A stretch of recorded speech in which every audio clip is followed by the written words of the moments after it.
Greetings, everyone. It's been a while since we've done a movie commentary, but we're back. And since we did the first 6 movies, I might as well do this one. Alright, Star Wars Force Awakens. Oh, Jesus Christ. It's like it's 1974 again. You guys ready? 7. 1977 again, whatever. So guys, which do you think is going to be longer? Our commentary over the movie or our discussion about the movie while it was in theaters? Well, here's how it's going to go. Here's how it's going to go. Ryan will say something, I will say something, then Ted will say something, and then you'll start a tangent and will never shut up until the end of the film. So I'm ready. Alright, just for those who are watching on Blu-ray or DVD, we are starting on the Lucasfilm opening logo, so you'll want to go under Scene Selection and highlight one opening logo. Basically, on DVDs and Blu-rays, it has an anti-piracy warning, which is a separate video file and doesn't show up in every version of the thing. Mostly, it's just in the disc versions. So. Yeah, I am watching this off Amazon and it doesn't have that anti-piracy logo, so... And I don't remember seeing it on the PSN version either. Alright, so that's just a heads up for anyone who's watching on the disc version. We're starting on the Lucasfilm logo. Scene selections, highlight opening logo. If everyone's ready, I will do the countdown. Yep. This is for opening logo Star Wars Episode 7 in 3, 2, 1. This is such a quiet opening. It's honestly, it's wrong not having the 20th Century Fox music. I was wondering whether or not if the Disney logo was going to replace it, and they don't even bother with it. It just goes straight to Lucasfilm. Yeah. Long time ago. Yeah. To be fair, though, in a galaxy far away. Like I would definitely be more interested in Lucasfilm's part in this than Disney's, because Disney just owns the rights now. Lucasfilm has always been, behind the actual movies. And, even when the movies are bad, the people at Lucasfilms do some amazing shit with them at times. Like, we riff on the prequel trilogy for being all CG, but you gotta remember, at the time Phantom Menace came out, it was, I think, one of the first, if not the first movie with that kind of sweeping CG environment thing going on. So it was pretty cool at the time. No, and I would say we gave the prequel trilogy not so much for using CG, because CG can be good. Yeah, look at Jurassic Park. It's the prequel trilogy we give shit for because it looked CG. Oh yeah, whatever you see behind the scenes stuff for the prequel trilogy, there's a lot of blue screen and green screen and stuff going on. Yeah, absolutely. Yeah, it's basically just Ian McGregor doing a whole bunch of flips and shit in front of a big green room. big green room. The special features that came with my digital version of this on PSN, though, very inconveniently lumped together as a single video file. But the video file for the special features was about as long as the movie. And it never stopped being interesting the whole way through. I tell you, though, one immediate thought that crossed my mind when seeing this in the theaters was that it said Episode 7. And for some reason, when I thought this movie was being released and called The Force Awakens, they didn't say Episode 7, they just called it The Force Awakens. But when the opening crawl begins, they label it as Episode 7, and I was like... Yeah, Episode 7 isn't on the DVD box either. It just says Star Wars The Force Awakens, which is strange. I mean, I don't know. It's something about series, whenever they get this long, they start getting self-conscious about the number of sequels they've gotten. Star Wars Episode... What was that? I didn't hear that. Final Fantasy. They should take a hint from the Final Fantasy series and just stop caring about that. We know it's a serial at this point. I love this opening. This part of the okay, riff on the movie all you like for it being a quote-unquote remake of A New Hope, but this opening is brilliant.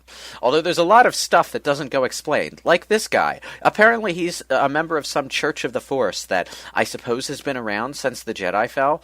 They're not actual Jedi, but they follow the Force as a religion rather than, as a way of fighting. Max von Sydow, who I know regrettably from the live-action Judge Dredd movie. First Judge Dredd movie? Yeah, because the second one's actually pretty good. I I never seen that one, which I hear was much more faithful to the comics than anything else. But I know this guy from the first one, where he went on some sort of desert retirement sabbatical, found Dread and died. But I'm willing to think in this canon he lived and found refuge inside this desert planet. Yeah.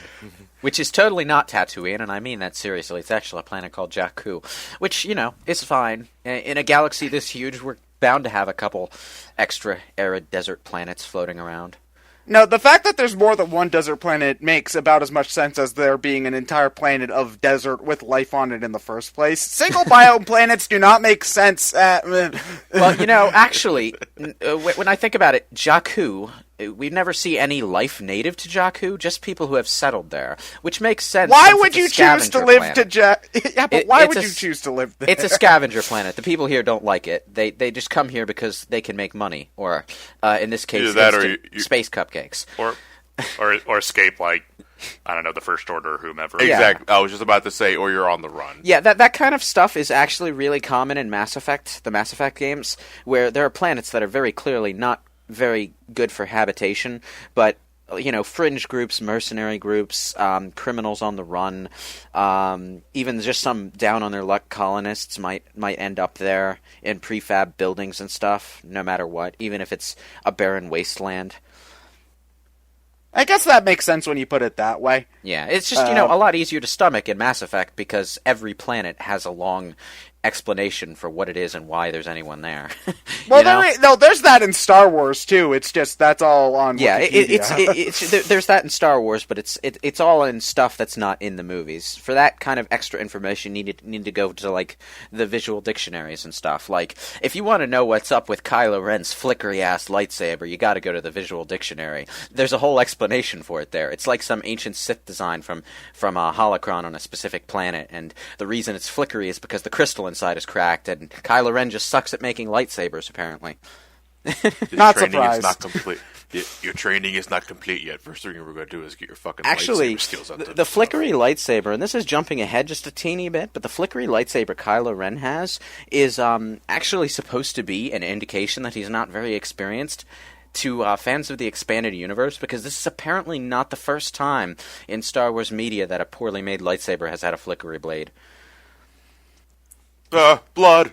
I will say that this movie does what I don't think any other Star Wars movie has, and it's gotten what stormtroopers actually hitting their targets. That was a special effect limits kind of thing back in the day.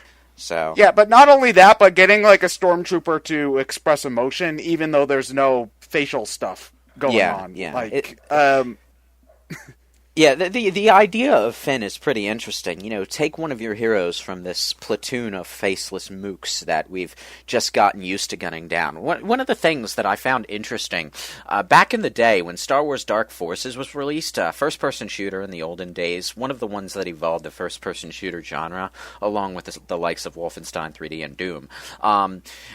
Dark Forces had a lot of enemies that were Imperial officers in uniform rather than stormtroopers in armor, and when George Lucas sat down to play it, one of the first things he said was that they shouldn't have put the officers in there because the reason he had stormtroopers in armor was so that they seemed less human.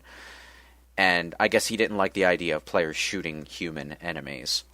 Okay. Well, honestly, I think making the stormtroopers seem more human does a lot to make the story more interesting. From a storytelling perspective, yeah, but George Lucas was thinking of the children, Oh no, the children! It also makes a bit more sense in, say, the prequels, where they are literally just mass-produced clones of Jango Fett. Yeah, but they all CGI. But they do have personalities, though. Is the thing, like in Episode 3, Obi-Wan was buddies with that one, the one clone trooper. Yeah, but I forget which one he was supposed to be. It's interesting because when they were clones, they had some personality, particularly in the CG Clone Wars series, because there were several of them that got a lot of screen time, and there was even at least a couple episodes that were centered around a specific couple of clone troopers. The Imperial Stormtroopers never had any personality whatsoever in the original trilogy, but even in just this movie, we've actually learned enough about the Stormtroopers, the First Order Stormtroopers specifically, to feel at least some sympathy toward them, because there are these kids that were taken away from their families and basically indoctrinated to serve the First Order. Honestly, not that different from Jedi. Yeah. Not that different from Jedi, yeah. Meanwhile, there's Mr. Badass here who freezes a freaking laser beam. Oh, hi, Never Boba. in my What's life. that? You're I not don't know. Boba Fett? You're someone else? Oh, okay. You could have fooled me. There was a visible shock and awe when Kylo Ren froze the bolt. Yeah, that's a in force midair power like that I don't that. think has ever been shown in any Star Wars media at all. I think it's called like Force Fuck You. I think Vader in Episode 5 kind of like just did talk to the hand and the laser stopped without hurting him. He deflected the bullets with his. He deflected laser blasts with his hand, and I think in the old Republic MMO's Republic CG trailer, Satili Shan actually holds off a lightsaber blade with her bare hands by using the Force. So it's not like completely weird. But Kylo Ren does use some force powers that haven't been shown in the movies at all. Honestly, it's the coolest thing Kylo Ren does in the whole movie, and it's like in the first 5 minutes. So. No, when you think about it, Kylo Ren uses the Force a lot more aggressively than Vader ever did. But that fits his character because Kylo Ren is this really tantrum-prone asshole, whereas Vader, by the time we meet Vader in A New Hope, he's fully in control of himself. Dare I say, Anakin Skywalker done right. Everyone That's says basically what everyone says. Now, yeah. the honest trailer, when it got to the roll call at the end, it listed Kylo Ren as better Anakin. I love that honest trailer, by the way, because like one of the you got two different honest trailer voices from over the ages of the honest trailer series arguing over whether the movie was good or bad. I also like the how it should have ended video of this movie. What did they do for that? Basically, just a lot of simple gags. Luke appears out of nowhere to stab Kylo Ren in the back while he's fighting Han. Whatever. And then when they're going over the Death Stars, it goes, here's Death Star 1, here's Death Star 2, and here's Death Star 3. It's like 3 times bigger, and the 2 first Death Stars make ears, and it's the Mickey Mouse logo. Alright. And now I'm not sure if Finn is so much having a bit of an epiphany here or realizing just how underutilized Captain Phasma will be in this entire film. And yes, I'm bringing that up early because I'm still fucking bitter about that. Yeah. Hopefully episode 8. To be fair, Captain Phasma was a bit of an unplanned character in the first place, and they talked about this in the special features and in interviews before that. But the Captain Phasma outfit was a design for Kylo Ren that was rejected. But they liked it so much they wanted to use it for something. So Captain Phasma was born. A stormtrooper concept I was convinced was conceptualized while someone was watching Mad Max. Yeah. At the same time, I kind of understand why they underutilized her, because by that point they probably had the movie more or less conceptualized out. And, better to have a character that doesn't do a whole lot than to try and force that character to do more than the concept could fit. So, saving Captain Phasma for Episode 8, which hadn't been written yet, makes a little bit more sense to me.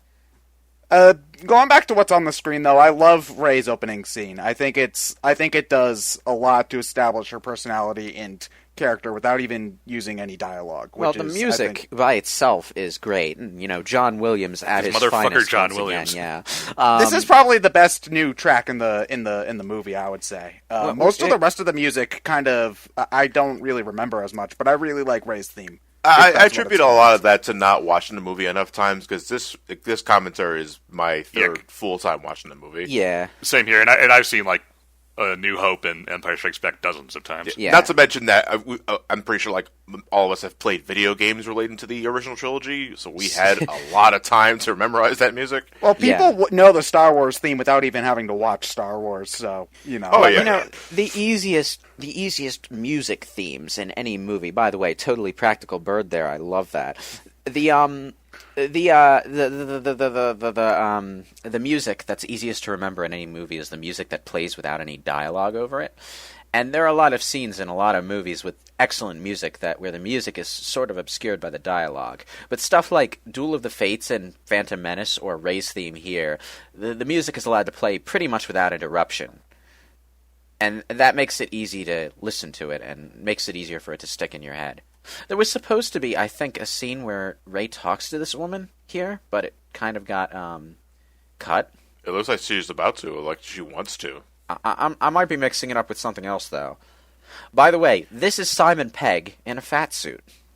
Yes. Yep. Now, it may Really? look like a totally CG Yeah. alien here, but it's actually a practical effect touched up with CG. There's a lot of that in this movie, where they do as much as they can practical, and if they can't get it totally genuine, they touch it up with CG instead. And the movie looks all the better for it. Yeah. That won't be the only sort of cameo this movie does with that. Like, it's Simon Pegg Yeah. inside that suit. Oh, I didn't. Why? Well, Simon Pegg, they wanted to have Because he can. Simon Pegg in here, but I think he was in Star Trek. And they didn't want it Yeah. to be too obvious, so they put him inside a really obscuring costume so that he wouldn't be recognizable. Like, when I tweeted on Twitter that it was Simon Pegg, I got a couple responses were like, that was Simon Pegg? So, you know. This is weird, okay? Space muffins. Which Instant apparently space that's not a CGI effect right there, what just happened. Oh, yeah. That was... I think they showed that off in the special effects, like how they made that happen. They made a magic space muffin. Space muffins with blue milk, part of this balanced breakfast. Fuck Now, right. Arguably, one of the problems with Rey as a character is that she doesn't get enough development. But the more I watch the movie, I actually appreciate her a little more. If only because Daisy Ridley's acting is so fantastic throughout. What are these, instant grits? Sorry, I had to bring that up. I like Rey a lot because I think she does have a lot of depth, and maybe writing wise they don't do a lot with her, but Daisy Ridley is a very good actress, I think, because her facial expressions in particular do a lot to say a lot without words. I think particularly more than you get with all of the dialogue in the prequels. She kind of has the same sort of effect that Mark Hamill had on Luke Skywalker, in the sense that in A New Hope, Luke Skywalker isn't written in a very interesting way, but the character is acted well enough that you don't really care about the lack of interesting stuff that the character does. I mean, in A New Hope, all Luke ever seemed to do was ask questions and complain. Have you seen the supercut of all of Luke's questions from A New Hope? Yeah, I did. It's like 5 minutes long and it's hilarious. Yeah. Oh fuck. Metal Gear. The Death Star. Not to riff on A New Hope, but George Lucas's lack of writing finesse did somewhat show there. Luke didn't get really interesting until The Empire Strikes Back, I would say. I think this movie has the benefit, as many of the New Hope parallels we're going to be drawing from this commentary, I'm sure. One of the things that I think A Force Awakens was able to benefit from was learning from what did and did not work in A New Hope. And one of the things immediately that sprung to mind was that there's something hardened about Rey here, but there's also something very childlike, very much like Luke, who wanted to be more, but was stuck in what he was doing and had a lot of immature bitching as part of that. There's something very childlike about Rey from the get-go. Because you see her sit down and just put the rebel helmet on and just sit there. But that's all done without words, which I think is better. Yeah, that's a thing that The Force Awakens does infinitely better than the prequel trilogy. Is the whole show don't tell thing. You see a lot of instances of that in this movie, whereas the prequel trilogy, when they needed to move plot along, or when they needed to develop a character, they used dialogue for it.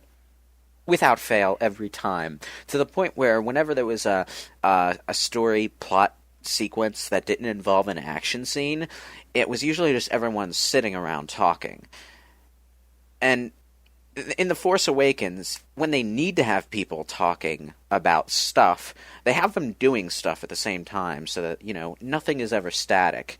But when they can get away with, not having people talk, they do it.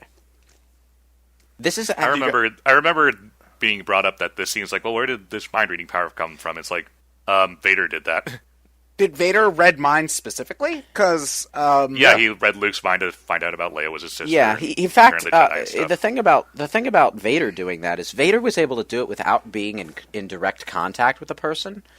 Like, he could just read someone's feelings, from across the room.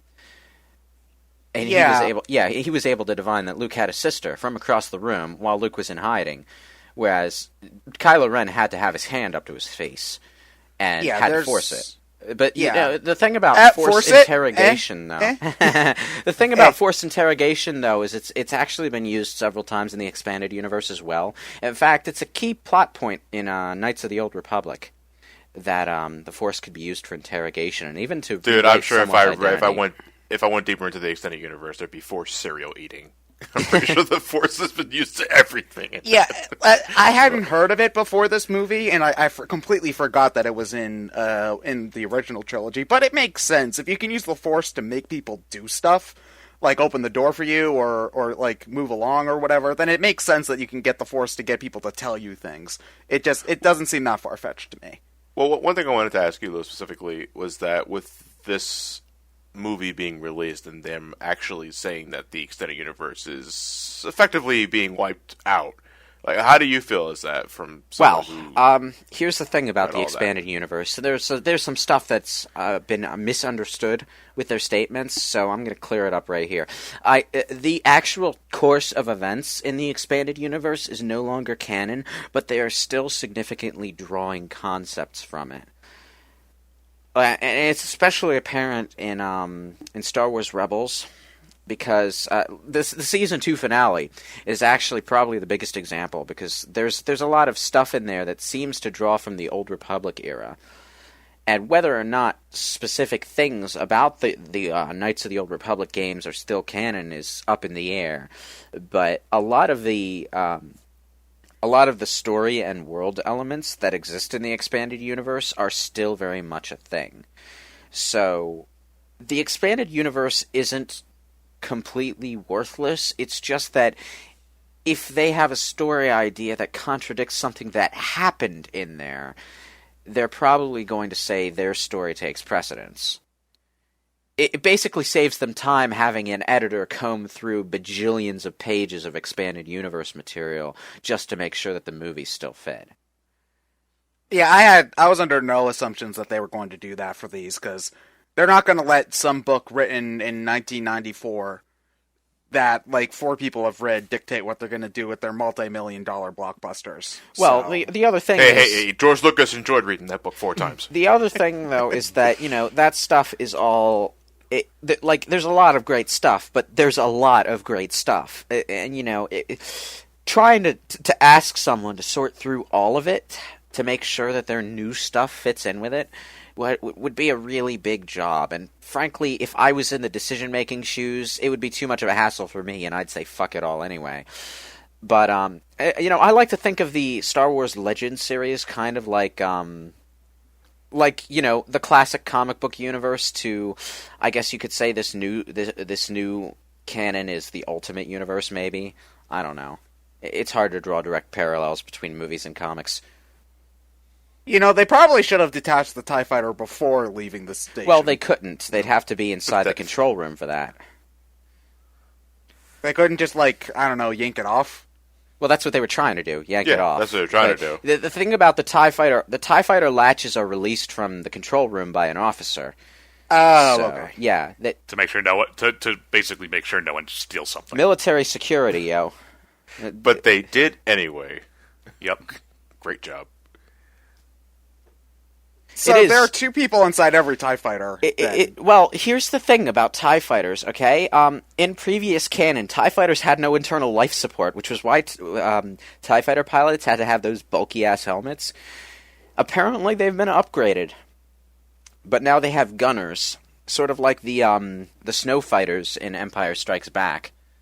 So, I guess that's... it's interesting. They can watch their backs now, but they were never able to shoot backwards in the previous movies, I think. So I believe they upgraded to gamepad controls. Okay. Yeah.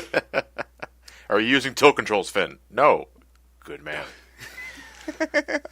Now this, and not to mention, I'm also thinking there's something endearing about, like, for the first time ever, to my knowledge, seeing the innards of a TIE Fighter for more than 5 seconds in the Star Wars universe. Yeah. It's kind of cool. The TIE Fighters got a lot of attention in this movie, but one of the things that slightly ticked me off about the fighter designs in particular, on the Resistance, I almost said Rebels, I'm sorry, Resistance side, we only ever see X-Wings. Why they don't have any Y-Wings or anything else? And you'd think for a bombing run they'd bring some Y-Wings because, they're bombers, but they didn't. Well, X-Wings are cooler, man. Like, I don't know. Y-Wings? Why? Why not? Oh. Bring the Y-Wings. Now, an interesting thing about this sequence is that Poe Dameron here was originally supposed to die. Like, before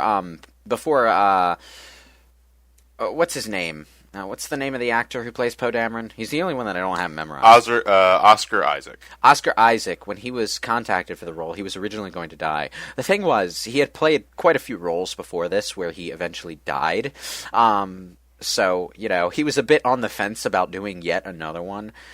But at some point, they didn't want him to pull a Sean Bean? At some point, while he wasn't looking, J.J. Abrams wrote him into the script in a more significant role so that he would be in the rest of the movie. But you can sort of see that here because you never see the transition between Poe Dameron crashing on Jakku and ending up in the Resistance base later on. Well, to be honest, the first time I was watching the movie, I completely forgot who Poe was by the time they got back to the Resistance part. So, he's a very minor character, to the point where I think... he has his own comic book, though. Good for him. Well, he's not really a minor character so much, because he does have an important role in the grand scheme of things. Like, he's the one who destroys Star Killer He's the best... But, and he's the best pilot in the Resistance. Yeah, so he feels like the Wedge, I think, though, because you guys keep on talking about not so Biggs, much the Wedge, Wedge. whichever. I would say more the Lando, where he has an important role when he's on screen, but he's also not on screen to the same degree as the actual stars in the movie. He's the Lando. No. Which is interesting because a lot of people compare him to Han Solo. I don't really see that comparison so much, but I can see his comparison to Lando. I think I need another episode before I get the idea of what I see Poe as a reflection of. Yeah. I don't know what they're going to do. Be a while. It ain't going to be for a while before we see him again. So yeah, 2017 is December 2017. We're going to get that Rogue One movie first. The one where everyone's comparing the main character to the main character of the Hunger Games movies because of that one pose shot. It's kind of funny. The trailer looked pretty good, though. It's kind of funny that people fixate on that one pose shot, though, because, it's not like every other vaguely cliche role has had their own one pose shot that's been overused and overdone to death. Are we talking about that rebellious pose or something? The one where she's armored up, turning around to look at the camera. That one. Oh, like at the end of the trailer? That's only because that pose is shoved down your face in marketing and all that, and that's what people tend to memorize. Most. But there's always a pose like that, a different pose like that for every other thing. So it's kind of weird to me that we're just pointing it out now. Really? Why? There's got to be 5 other different poses for 20 different character types that have been overused to a greater extent, and we don't care. I don't know. That just strikes me as really weird. This is the start of looking at something it. Go ahead. I was going to say, just looking at it now, I forget that officer's name. Hux? Looks like a lost Weasley. Yeah, Hux looks like a lost Weasley brother. Oh, interesting. I love this scene coming up because he gets the water.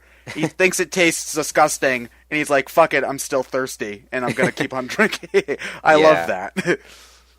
I totally thought at first that this was a CG monster, but it's actually a practical effect. Wait, really? Yeah, and they give it away because they have it actually. Yeah, they have it bump the actor here just to rub it in your face that it's a practical effect. But this is also the start of something that rubbed some people the wrong way, in the fact that Finn has a lot of comic relief utility in this movie, I guess you could say.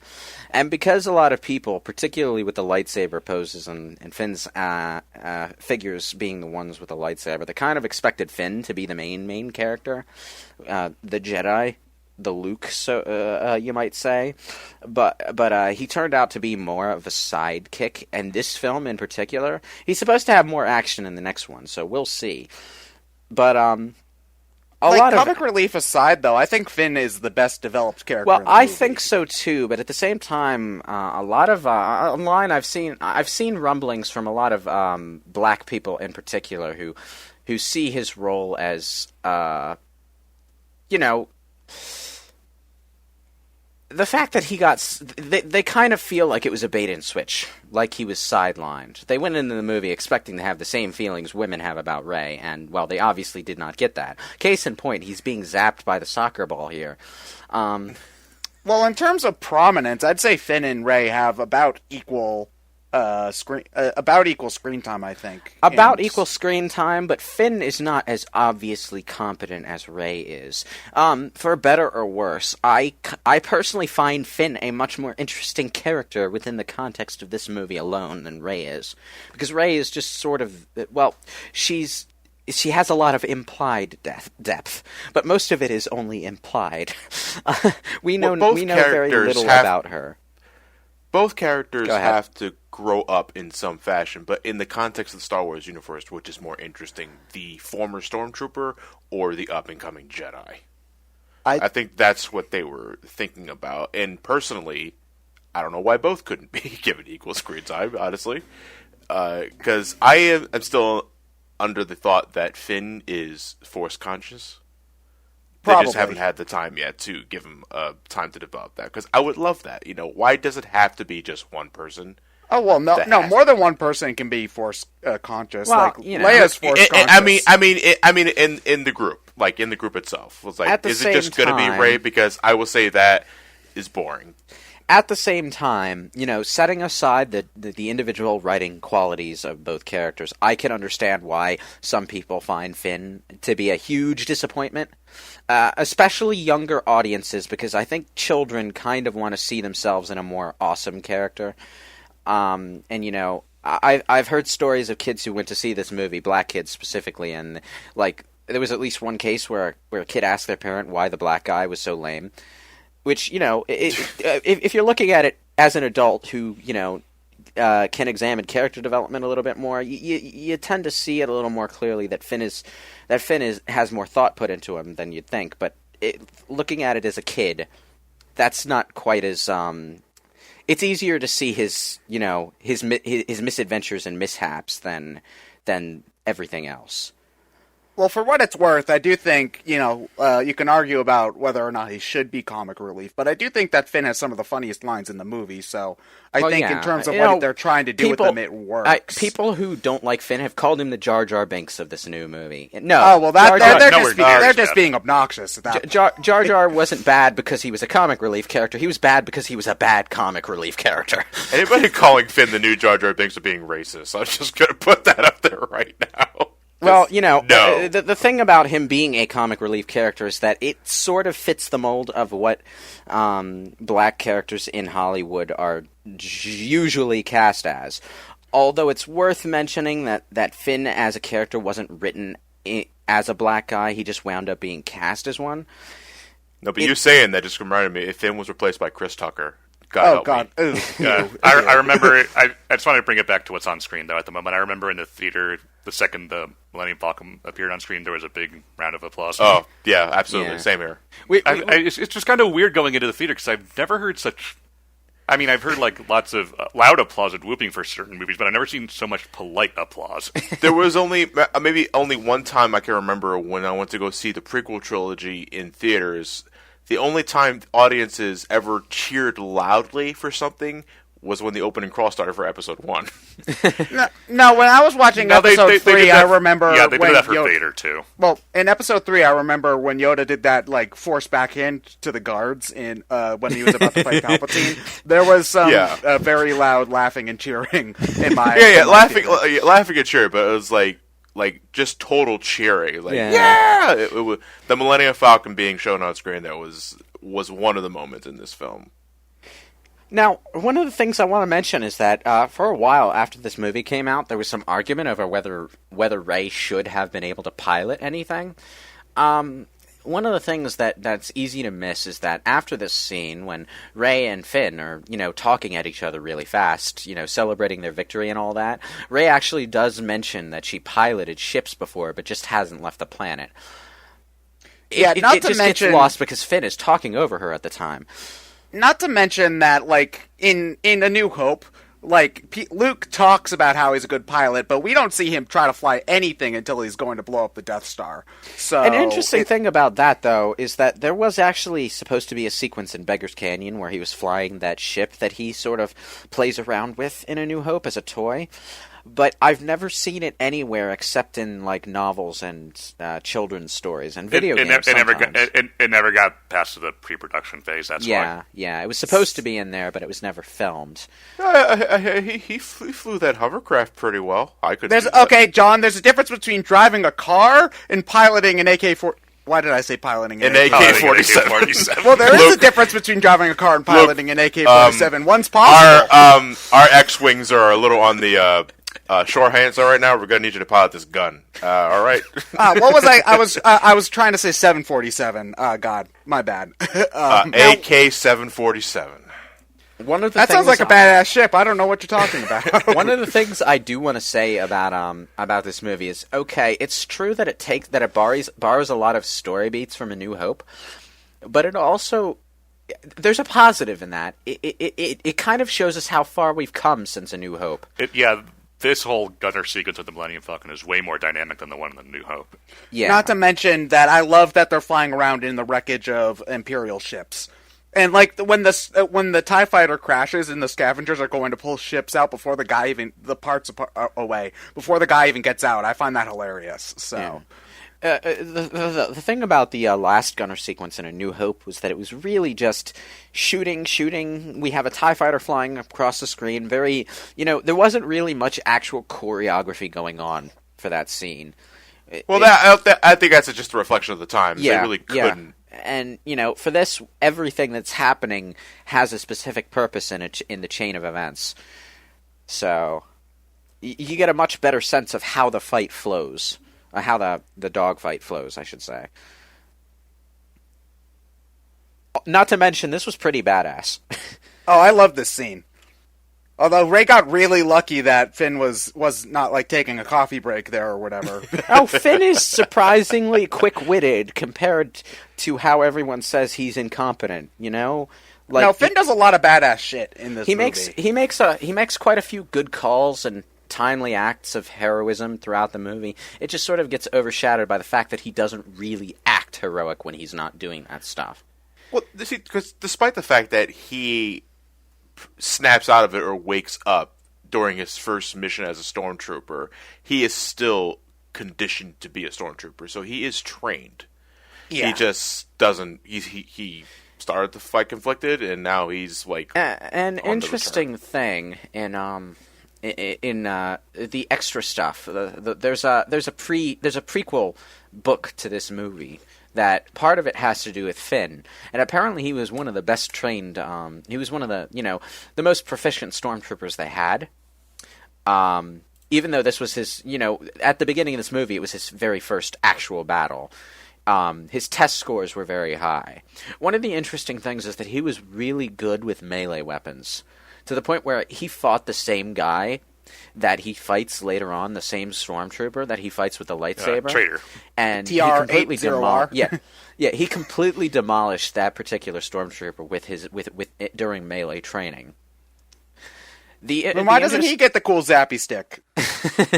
Well, I'm not really sure whether or not they intended it to be read this way, but when he lost that fight later on, it might have been hesitance because that particular soldier was part of his, old team. But without knowing that, it just sort of looks like it very much looks like, even if you already know that he just lost the fight because he was bad with a lightsaber.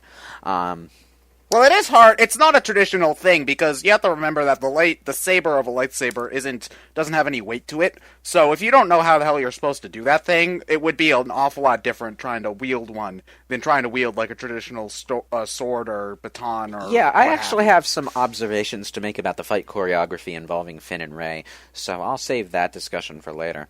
This scene I want to mention though. A lot. This comes up with Finn detractors, but they kind of play it like Finn. They kind of talk like this scene makes Finn look like an idiot because he doesn't know how to pass Rey a wrench. Actually, when she's asking for wrenches, he does just fine. It isn't until she asks for a kind of binding tape to patch up the engine that he starts to get confused. And when he does, if you pay attention, it happens really fast. But he's holding up a bunch of different rolls of tape. When she's saying, not that one, the one I'm pointing to, that part. He's holding up a bunch of different rolls of tape, so he just can't tell those apart. Which I think is a mistake that almost everyone would have made, unless they're, really adept at repairing ships like Rey is. That brief side note, I love the lighter thumbs up. That's genius. that is one of BB-8's cutest moments. And if there's one thing I have to appreciate about this movie, is that they managed to, in one fell swoop, make a new droid who I would say is every bit as iconic as R2-D2 already.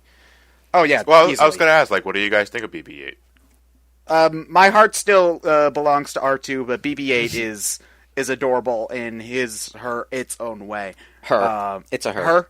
Okay, yeah. In her own way. I'm pretty sure it's a her. I think I remember reading that it was a her. Well, it's a robot, so either way. It's BB-8 has a distinct personality from R2, which, goes to show how well Star Wars is at characterizing robots. So, Well, yeah, and, there have been attempts to capture that sort of, droid charm in the past, but most of the time it tends to usually feel like they're just imitating R2-D2 or imitating C-3PO's appeal, and that kind of thing. Well, R2 look like R2-D2, but you were colored red. I'm sorry, but you're not meant for this world. Well, here's the thing. R2's very snarky, where BB-8's just very, energetic, I think. Yeah. So it's a different kind of feeling that they're going for. Yeah. But, of course, the most impressive thing about BB-8 is that it's practical. You want to know the most impressive thing about this whole sequence, though? They built a life-size Millennium Falcon that you can walk around inside for these scenes. Didn't they do that? Coming soon to a Franklin Institute near you. Wait, didn't they do that for the original trilogy, or did they just have? They built various hallways and the cockpit, but never a full thing. Oh wow! They went through they had this whole section in the special in the Big extra round of applause for Harrison. Yeah. they had a part in the extra features about this scene where they were talking about how they wanted Han Solo's entrance onto the ship to be done just perfectly. It's such a simple scene that you wouldn't think it's important, but apparently they put a lot of thought into that. I will say, watching this on Amazon is kind of neat for commentary because it constantly updates with general trivia and actor trivia and filmography. Please tell me you can turn that off. The picture. Oh yeah, I can turn. Well, it only shows it if I move the mouse while watching the movie. Other than that, it disappears. The picture they have for Peter Mayhew, he looks like a fucking zombie, and I don't doubt that this guy is reaching up there in his age, but god damn. The other thing they really paid a lot of attention to was the way Chewbacca's costume looked. They wanted it to look as authentic to his original costume as possible. But obviously they had to make it from scratch again. So it's an imitation, but just a really good imitation. No, they've done it before. They can do it again. Did they use a costume for Episode 3, or did they CG Chewbacca? It was a costume, but it was barely there in the movie, so whatever. The Chewbacca in Episode 3 always looked a bit off to me, though. He only gets about 30 seconds of screen time. Yeah, it looked visibly different from the original trilogy, whereas this costume looks pretty much identical.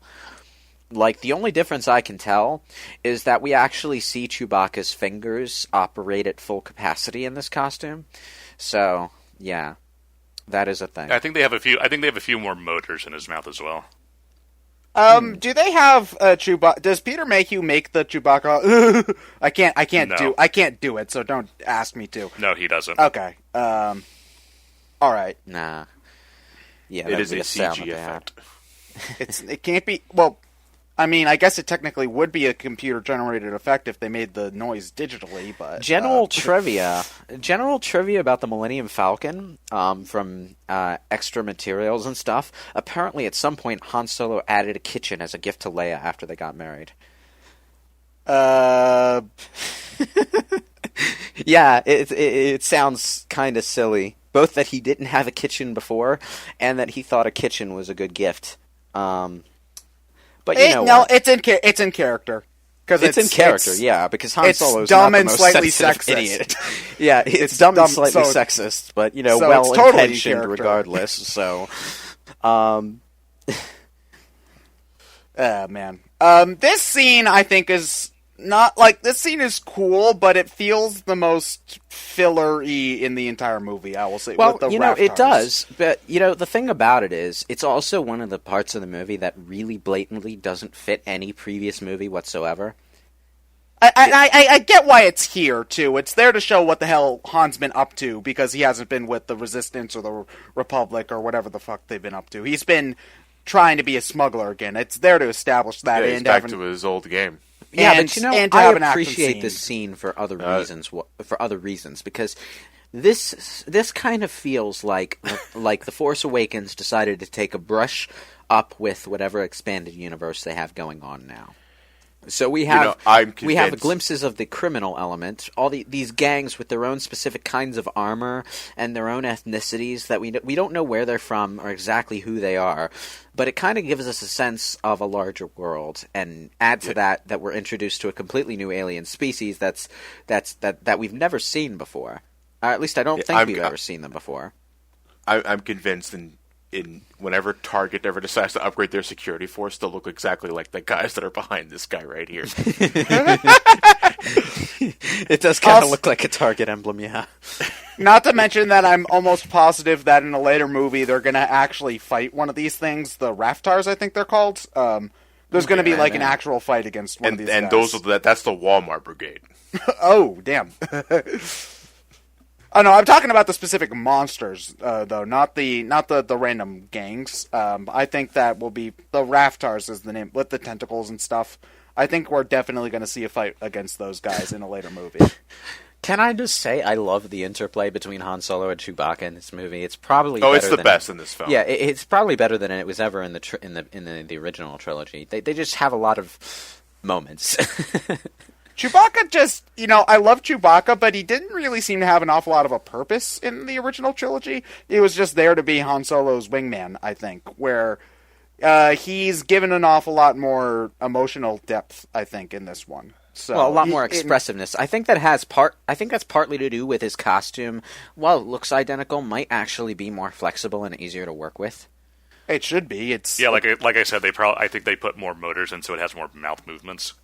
Well, the one thing that this movie has taught me, and maybe I just wasn't paying attention closely enough in the original trilogy, but Chewbacca has fingers. Yeah. He has fingers. For some reason, I always thought he just had, bear claws. Well, but he has actual fingers. Yeah. Well, how would he shoot the crossbow without fingers, dude? They could just write it off like Alien. It doesn't really matter. It's what I said. We never saw his fingers operating at full capacity before this movie. In this movie, we see him pushing buttons, pulling triggers, holding things. You can see his fingers moving. They always kind of skated over that in the previous costumes.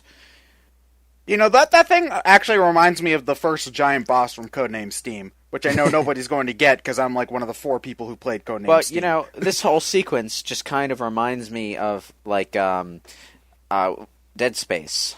It kind of has that kind of lighting effect going on for it. Yeah, but he's not dismembering anything. He just wants to keep people whole. So. Well, no, we got to keep to that rating. But there's something gross going on off camera. Ray was about to puke. Yeah, this actually got a PG-13, and before this, the only movie with the PG-13 was Revenge of the Sith, which makes sense because that was intended to be the darkest in the series. But I was surprised that this got a PG-13. I think it probably could have gotten away with the PG. But I don't know. I am going to say that this scene I don't goes think Disney on, cared because it's Star Wars anyway. This scene goes on a little too long for me to believe that Finn didn't get eaten. So yeah, the fact that it holds off with Finn is that's convenient. Well, wants to take him home and eat him while watching TV. He's got this Netflix series he's watching. It did sort of look like this creature was eating someone else when it picked up Finn. So maybe it was still chewing. I don't know, still swallowing, letting its stomach settle, something like that.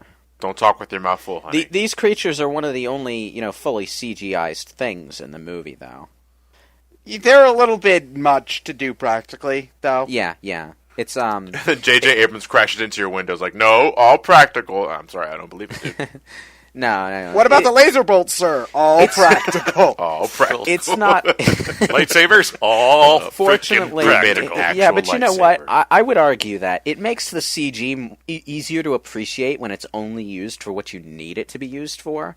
There are a lot of things in this movie that look CG but are actually at least partly practical. To the point where it's actually a practical effect with a green screen stick to move it around with so that you can't see what's moving it, so that it looks CG, but just really good CG. But it's actually really good practical. It's heartwarming to know that we live in a day and age where practical effects are not being entirely abandoned because of the use of CGI. In fact, practical effects have hit a peak, I would say, after this movie, just to demonstrate. No, we can still use them, and hey, we're a lot better at it than we were in the 70s. Here's the thing: I think it's better for actors to work with a practical thing as opposed to just a CGI. Yeah. Because there's something real for them to work with. If it's just like a green screen and they have to act to nothing. It's like if you ever want a laugh, go look up the unedited footage from the Scooby-Doo movie, and then you just see people like just staring at nothing, talking to a fake Scooby-Doo, and like somebody off screen reading his lines, and it's just hilarious. So, yeah. You know, I mean, those movies aren't good, but you know, in this movie, when we do have a motion captured thing, they're actually acting at the motion capture actor. Like Snoke up here, in the special features, they showed what the scene looks like, and yeah, it's a massive green screen wall, but Andy Serkis is sitting up there. Andy Serkis is actually an 80-foot tall giant. But Andy Serkis is sitting up at the top of the green screen wall where Snoke's face would be. So, and he's doing his mocap acting while doing the scene, and like when we get to Maz later on. The actress who plays Maz is hobbling around on her knees, you know, like in the scene, doing the thing. Okay, that's I think that's the best way to go about it because you know that way the actors, you get a way better performance from all your actors. On the subject of Andy Serkis, though, a lot of people remarked that Snoke doesn't really do a whole lot, so that Andy Serkis being in the movie doesn't really matter. Actually, he did more for the movie than we'd think, but he also played a role in helping. General motion capture things happen. Like he was basically I suppose you could say a consultant on how to do it right. So a lot of what's considered Gollum, a lot of what goes right with Maz can be partially credited to Andy Serkis's help. He helped the actress get into it and do the thing, and you know, helped them get all of that right. It's like no, you have to really feel like you're a gorilla. Ook. Now, all right. I see Snoke here, and does anybody else think Napoleon complex? Like when we actually see this guy, he's maybe 4 feet tall. Probably, yeah. Like he is probably the weakest aspect of the movie overall to me. I think that they just went with the Emperor again, and I'm hoping that later movies flesh him out and make him more interesting. Snoke's purpose is just set up, you know, where he will serve a greater purpose in Episode 8, Episode 9, but in the episode where he's introduced, he doesn't do much because it's a trilogy, not a standalone film. Yeah. And to be fair, the Emperor did almost nothing in Episode 5 either. So. Dude, yes, the Emperor wasn't even acted by the same person in Episode 5. I think it was a woman with some heavy makeup stuff going on under that I think hood. it was Andy. I think it was Andy Serkis. Yeah, the thing is I wouldn't mind that if he didn't come across as being so similar to the Emperor that we already had in the original trilogy. You know. Yeah, to a certain extent. Although if you look at him, there's some stuff to wonder about. Like he's obviously not human. So what species is he? Are we going to get some explanation for that? What the fuck happened to his face? Because damn. What's wrong with your face? Also, funny thing about this chessboard scene, apparently they animated it to pick up exactly where that same chess game left off the last time we saw it in one of these movies. You fucking nerds.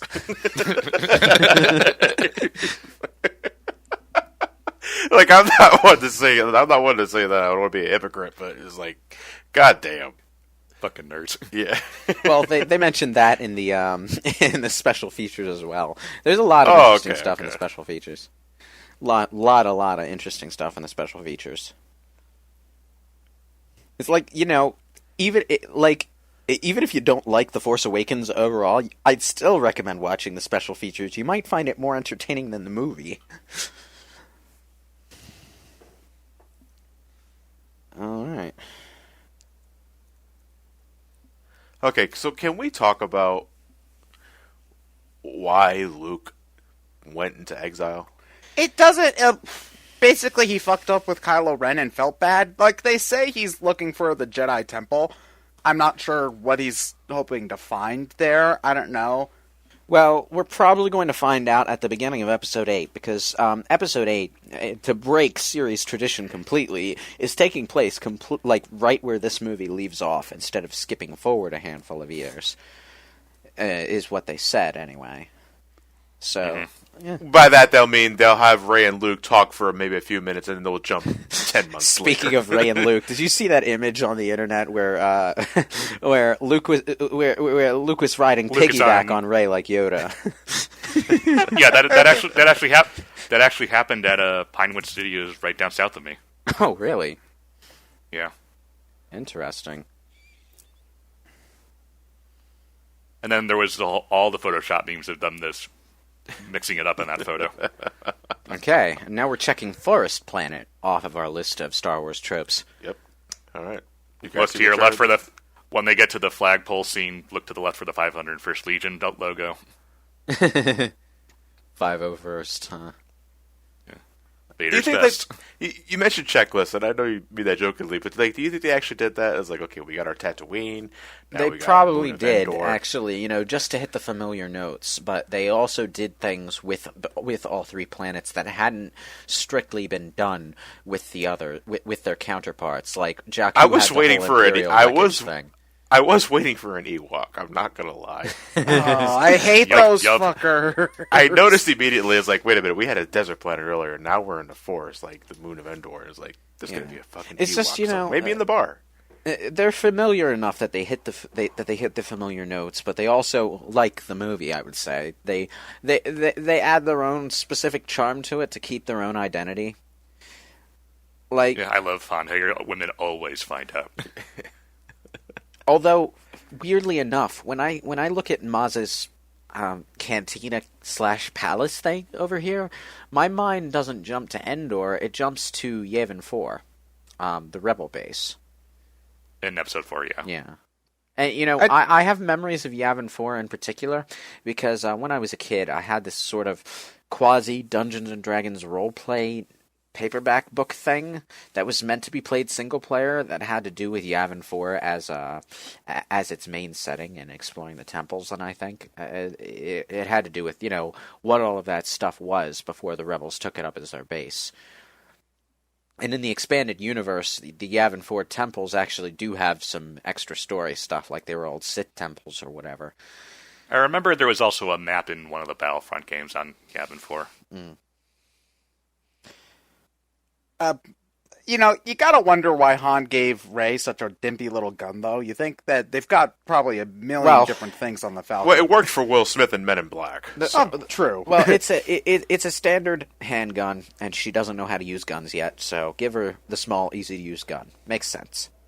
Whereas, Finn is a fully trained stormtrooper. He knows how to use a blaster rifle. Give him the blaster rifle. I love these on-location shoots, or whether they're on location or just really good sets. It's actually hard to tell in this movie. For example, the shot in an actual alien planet. The snowy forest where the lightsaber duel happens. Yep, there's 501st. Yeah, I did see it. The snowy forest where the lightsaber duel happens is just a really well put together set.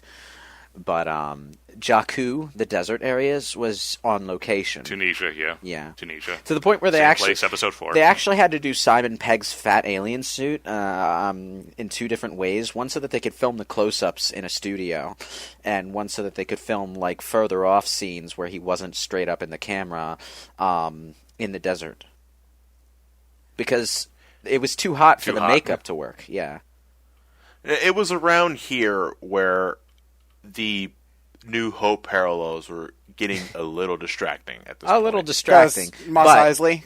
Because Mos Eisley. I was like, oh, we have a Mos Eisley.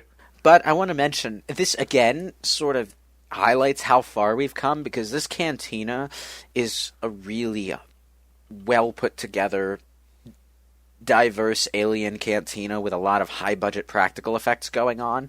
Whereas in A New Hope, that cantina was a bunch of people in modified Halloween costumes. It was dark and dank.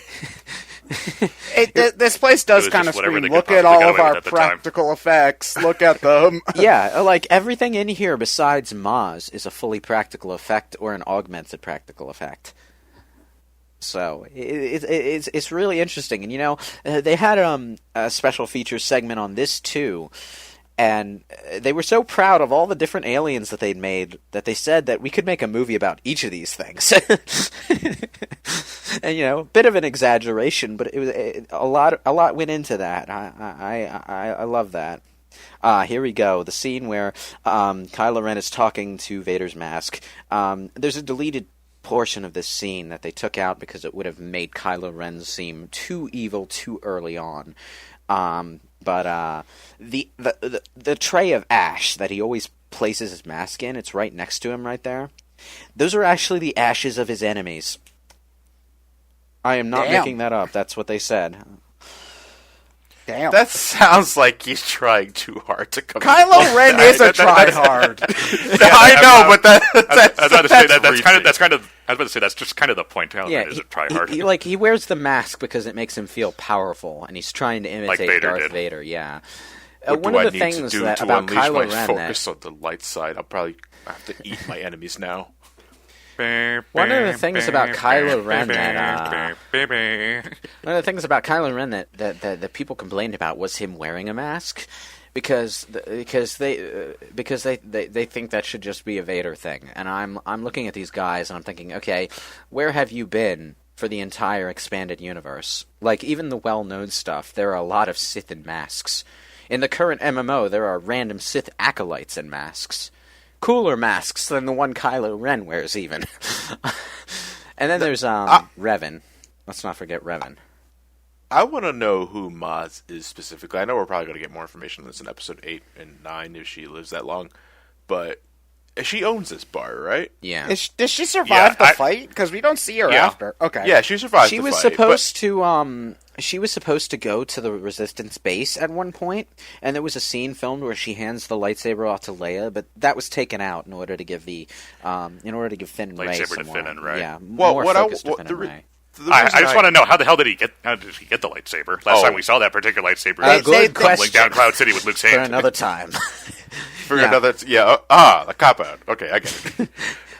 No, but my thing is, like, one of the first things you see before entering the Mos Eisley, the not Mos Eisley bar, is that there is a giant statue of her in the front entrance with all these, like, flags and all that. I just want to call attention to this one little touch, like the one giveaway that the actress who mocaps this character is in this scene is that you see that the CG character very clearly pushes a physical plate off the table as she's crawling up, which is a really good way to make a CG character fit in with a live action universe, have them physically affect something.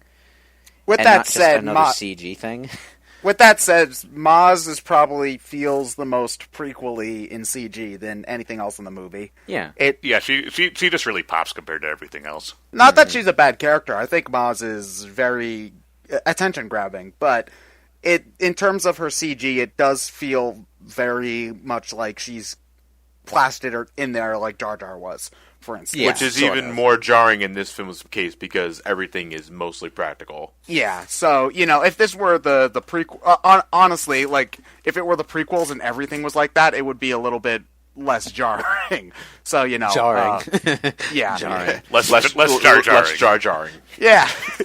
Again, I'm not... It's probably, better CG than the prequels. It's just a matter of comparisons, really, yeah. So... Interesting thing about that, in the Phantom Menace, I think I mentioned this in our Phantom Menace commentary, but originally Yoda in the Phantom Menace was a puppet, But in future editions of the movie, they plastered over a CG Yoda to make him fit in better with the other two. Which always bothered me. Well, the Phantom Menace Yoda puppet looked terrible, though. That was easily the worst Yoda puppet. All I can say, though, is, oh, great, now the prequels are getting special editions. Damn it, Lucas. Now with more CGI eating.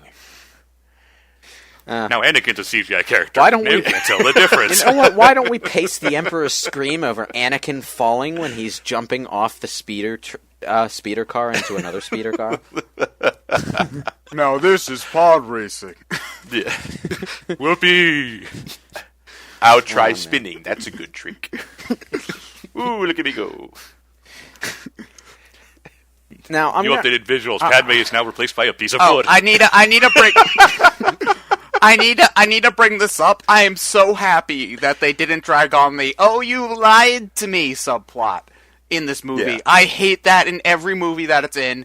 And Rey is just like, you lied, but okay. Finn explains himself, and she gets it. Like, okay, I would have there are bigger things to worry about right now than having that cliche story argument. So, the real purpose of that sequence, in the context of the movie, is actually so that this is the last time Rey sees Finn until they meet on Starkiller Base.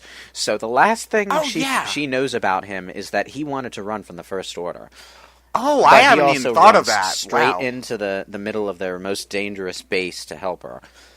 Which, even though she didn't really, really need it, well, she probably would have had a hell of a lot more trouble getting off the base otherwise, but even though she didn't really need it, it's touching that comes after him wanting to run away. I hadn't even thought of that the damn before. robot, Shinji. Poor BB-8, he has to go downstairs. How does he get back up? Look at him. He has to, stop and look down at every step before he rolls off. Yeah, and you might ask about R2-D2 doing the same thing, but he has jet boosters, so he can just fly down the steps. Okay, so now this. Also, by the way, incoming Alec Guinness. Oh, Vision Quest lightsaber times. Yeah. Yeah. Well, incoming Alec Guinness / Ewan McGregor. This is he's at the very end of this sequence, right? Okay, this is probably the second most out of nowhere plot point in this movie. How Anakin's lightsaber gives her Force visions. It never did that for Luke. I think it's it is never really explained now that I think about it. I mean, I guess it is just to show that she is innately gifted with it, I suppose, because I can understand this thing with its long as fuck history having a lot of force and energy. I don't know, midi-chlorians. It has midi-chlorians in it. You guys are thinking way too hard. Go watch episode 8. That's all you need to know. Now, this is our glimpse of the Jedi Temple burning, I would say. The thing is, with Return of the Jedi Luke voice. Yeah, the thing is, we also get a glimpse of a bunch of people that don't appear anywhere else in the movie. These guys are the Knights of Ren, which are referenced by Snoke, but we never see any of them besides Kylo Ren. And the Knights of Ren, and they all have cool weapons and shit. Like, yeah, we better get a fight with them later. They're probably going to be the subject of Episode 8, to be honest, because current Star Wars canon has a love of sort of having Force-sensitive minions. Star Wars Rebels has the Inquisitors. Yeah, the elite mooks. Yeah, the elite mooks. So you're saying like episode 8 is going to be like some sort of Star Wars Scott Pilgrim versus the World? Kylo Ren is 6 evil X's? Maybe. But it's probably a good idea to have those Knights of Ren there, because even if you're going to focus on Rey and Kylo Ren as being direct enemies and say Kylo Ren has to fight Rey, having those Force-sensitive elite mooks per se still gives Finn a chance to have, that epic confrontation of his own. Oh yeah, I think Finn's epic confrontation should be with Captain Phasma. But that seems to make the most sense because she was a superior officer. I mean, granted, having Kylo Ren having buddies with their own cool weapons will lead to some cool fight scenes, and it makes sense. Like if he needs to, it makes him feel powerful and in charge. My point is, there's some arguable hintings that Finn is also Force sensitive, but if Rey is going to be fighting Kylo Ren, what is Finn going to be doing with his Force sensitivity? If he gets another shot at using a lightsaber, who's he going to fight with it? Honestly, TR-8R. Yeah, TR-8R. Who's going to come back from the dead as a Force-sensitive zombie? The internet meme culture will bring him back. Damn it! Oh, I'm sure it will. Yeah, it's even if it's just a few seconds cameo. One of the interesting things about Maz as a character is that she was inspired by a real-life teacher. They talked about this in the special features, too. They talked about a lot of shit in the special features.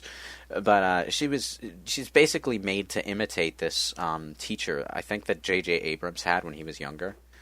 As a mentor figure. That's sweet. That's sweet. refusal of the call. Yep, sorry. You had to write that one off the list. One of the interesting things about Maz that's never called attention to, though, is that she has this big statue in what looks like Star Wars The Old Republic Jedi armor. So, what's up with that? Because she's supposed to be really old, right? Like, Old Republic old. She might be 900 years old, but, the thing is, the Old Republic era is several thousand years in the past. Like, I think Knights of the Old Republic 1 is 4,000 years in the past. This scene right here... Nazi! We're Nazis! We're totally Nazis! It's not even the space Nazi. It's Hux in general. Like, I wasn't sure what to think about the guy in the first scene with Kylo Ren, but it's here is like, okay, not only do you feel like you got something to prove, but I swear he's on the verge of crying when he's delivering this. Oh, no, compensating. No, he's about to orgasm when they fire Starkiller Base. No, the laser is the orgasm. Well, here's the thing. This is kind of a contrast between the Empire and the First Order. The Empire was, the Emperor ran the government, and the government recruited an army through conventional means. Like, Luke was signing up for the military before he, embarked on his great adventure. And then in, expanded universe stuff like The Force Awakens, you do get to know some people who are involved in the Imperial military, and they're pretty ordinary people. The First Order, on the other hand, is, balls to the wall insane. Like, the people who are in charge are flat out evil, and the people who aren't in charge are fucking pod zombies, basically. Yeah, so, they're the Oh god, I just blew my load. All over so the solar glorious. system. Yeah. Oh man, the power creep in Star Wars is ridiculous. In the first one, like, the best weapon could only blow up like one planet, but now in the seventh, like, you can blow up 5 planets at once. This is ridiculous. Now, And so the OP. Here's the thing the thing. is, we don't care about any of those. Yeah, it has less impact than the Here's the destruction thing, of though. Alderaan. There was a scene filmed with this woman right here on this city planet right here. This woman, who the camera focuses on, she was supposed to have a role in the story. And that was supposed to have to do with the Republic and politics and all that. They cut it out. They only needed like 1 2-minute scene of something happening on maybe Leia being on the planet, being like, "You guys really need to help us out against the First Order," and then they're like, "We're sorry, but we can't direct them." They just needed something like that to make it mean more. Here's the thing, though. Okay, although the Republic is officially recognizing that the First Order is their own independent power and everything, and not being openly aggressive, the Republic is supporting the Resistance covertly. So it's kind of like that political underhandedness where they don't want to go into open war, but they know that they're a threat, so they're helping the Resistance. We're not entering the war, but we'll be sending plenty of weapons to the UK during World War II or something. Funds, all that stuff they can get away with that without being directly accused. What was the deleted scene? A 5-minute conversation. It's not in the deleted scenes. It's not in the deleted scenes that were included with the movie, which is strange. But I remember reading that it was filmed, so I don't know what's up with that. The movie's already 2 hours and 15 minutes, so that's, there are longer blockbusters, but they do want to. You have to remember that the shorter the movie is, the better it is for the studios, because that means they can get more showings in an opening weekend, which means more money. So anything that can be cut generally will be cut. Is the general rule. So I'm not surprised. I will love/hate when they eventually explain how she got Luke's lightsaber in Episode 8, where he loses it after the Darth Vader encounter, and she just happens to be underneath it when it drops. Convenient. If they ever bother explaining it, I don't think they're gonna. It's just she. Or they maybe have no, to. It's the janitor from the Robot Chicken skits. Maybe God, fucking damn it. Maybe in a book or something, but I don't think they're going to waste time on screen explaining how she got that. To me, if you go out and say a good question for another time, you better explain fucking. that. I like how she forgets to take the safety off. It makes me want to imitate And the Solid Snake at her. stormtrooper still fucking misses. Oh my gosh, Well, Ray! he's a stormtrooper. Oh my gosh, Ray is such a Mary Sue. She knows how to fire a gun without even having to fire a gun before. Man. All right, so it begs to be asked then: if a stormtrooper actually hit its target, are they accommodated or scolded? I don't know. It's the old internet joke. A stormtrooper shoots at a red shirt. He misses the red shirt, dies anyway. An unstoppable force meets an unmovable object. Well, yeah. A Kind of the person, reverse a of person made to miss versus a person made to die. You know what happens? Oh man, I like this scene though. Like, I don't think we've seen any any Star Wars battles like that. That was badass. He didn't even look at that stormtrooper when he hit it. It's kind of like it wasn't gonna hurt. So it's kind of like that one video game Pro Jared did, where the guy just shoots with a shotgun behind him without looking.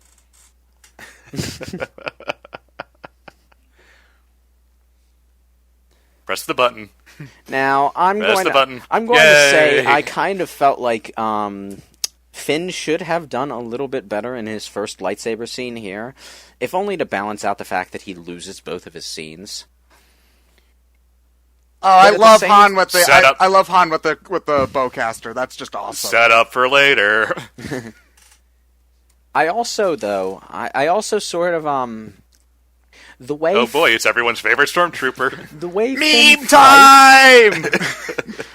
I remember watching this in the theater. It's like, dude, you're a stormtrooper with no name going against a named character with a lightsaber. What chance do you have? Well, no, more apparently like who a is better this chance than you stormtrooper, think. and how is he lasting a much longer than any other stormtrooper I've ever seen? And again, why wasn't this Captain Phasma? I love that Zappy thing though. They better bring that back later because that thing's badass. the riot Well, baton, yeah. Yeah, those things were in episode 3, so. They were. Well, Who had them?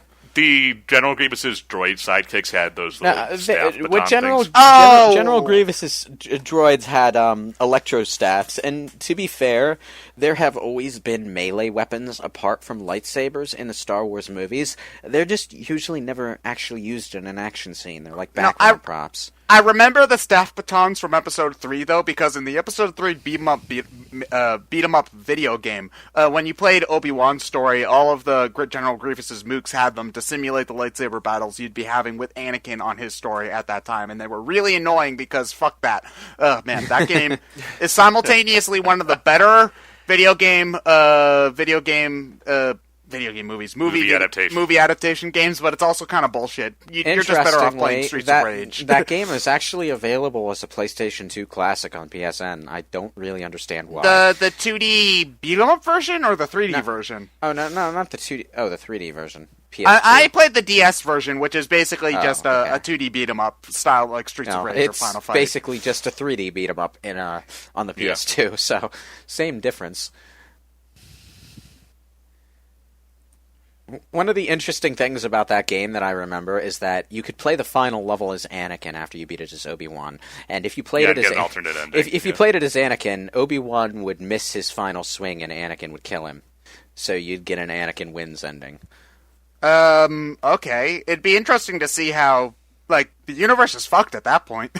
So yeah, kind of. You know what I like about Poe Dameron's return to the movie here? Dude, he's apparently try a somersault. He's so goddamn precise with his shots that he can shoot stormtroopers on the ground without hitting innocents from his fighter.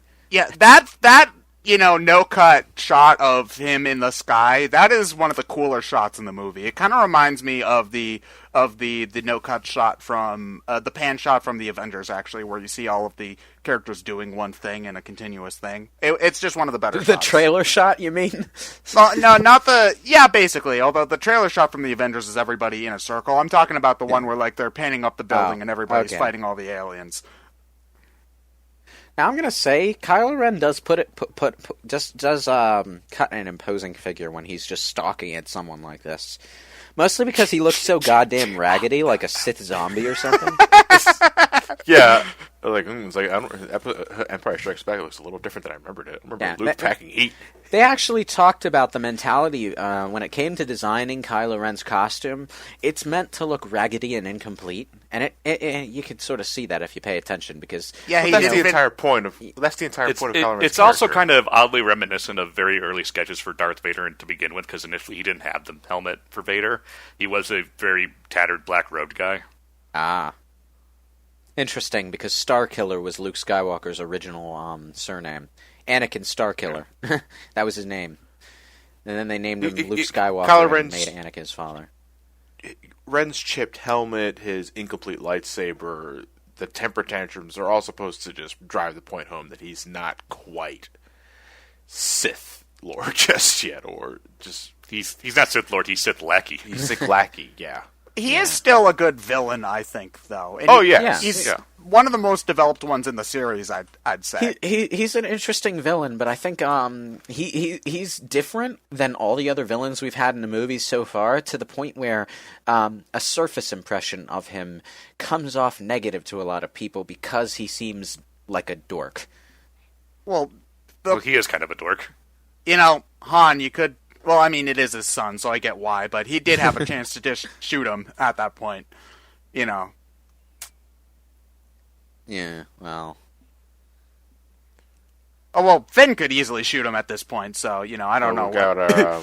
We filled up our traditional Well, no quota Finn could have shot him. Finn could have shot at him, rather, but he also could have hit Rey at that distance.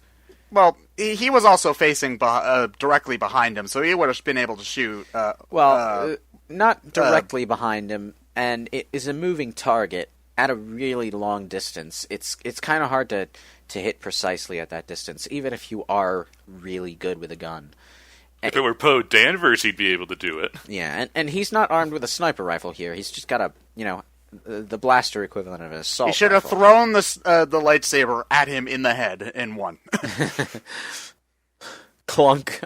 Light boomerangs. He's Why wearing aren't a helmet. that That wouldn't work. Big round of applause for Carrie. Yeah. Clap, clap, clap.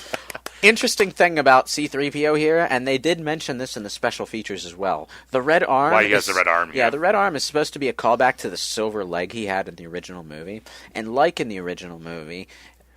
During C-3PO's final scene at the end, his limb has been replaced with the proper color. So it's not punished C-3PO? No. Yeah, so who the hell got so pissed at 3PO that they ripped off his arm? There's supposed to be a comic about it? There's supposed to be a they explained it in one of the comics. Yeah. It's I'm already a demon.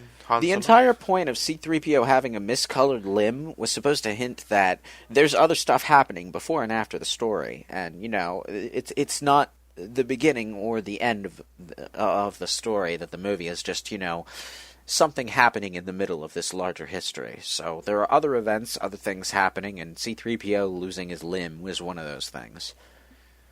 Let me just say that we're all in our mid to late 20s, besides maybe Ted. I'm in Star Wars is way older. Star Wars is way older than us. It's just weird seeing Han and Leia be kind of older and, finally going into Episode 7 after all this time. Yeah. Like, we don't have the same connection as, say, everyone who grew up watching these in the theaters. But it was still so much of a part of our lives because we had parents that watched the movies religiously. Especially in my case, because my mom and my uncle and my grandpa fucking love Star Wars. So my parents came with me to the theater to see this movie in theaters because they love Star Wars. Same here. We watched the entire prequel trilogy together in theaters, and because Star Wars was such a big part of my life. It's funny because I don't consider myself a really big Star Wars fan, but I've seen the movies enough times to say, well, I know where this is from. I know where that's from.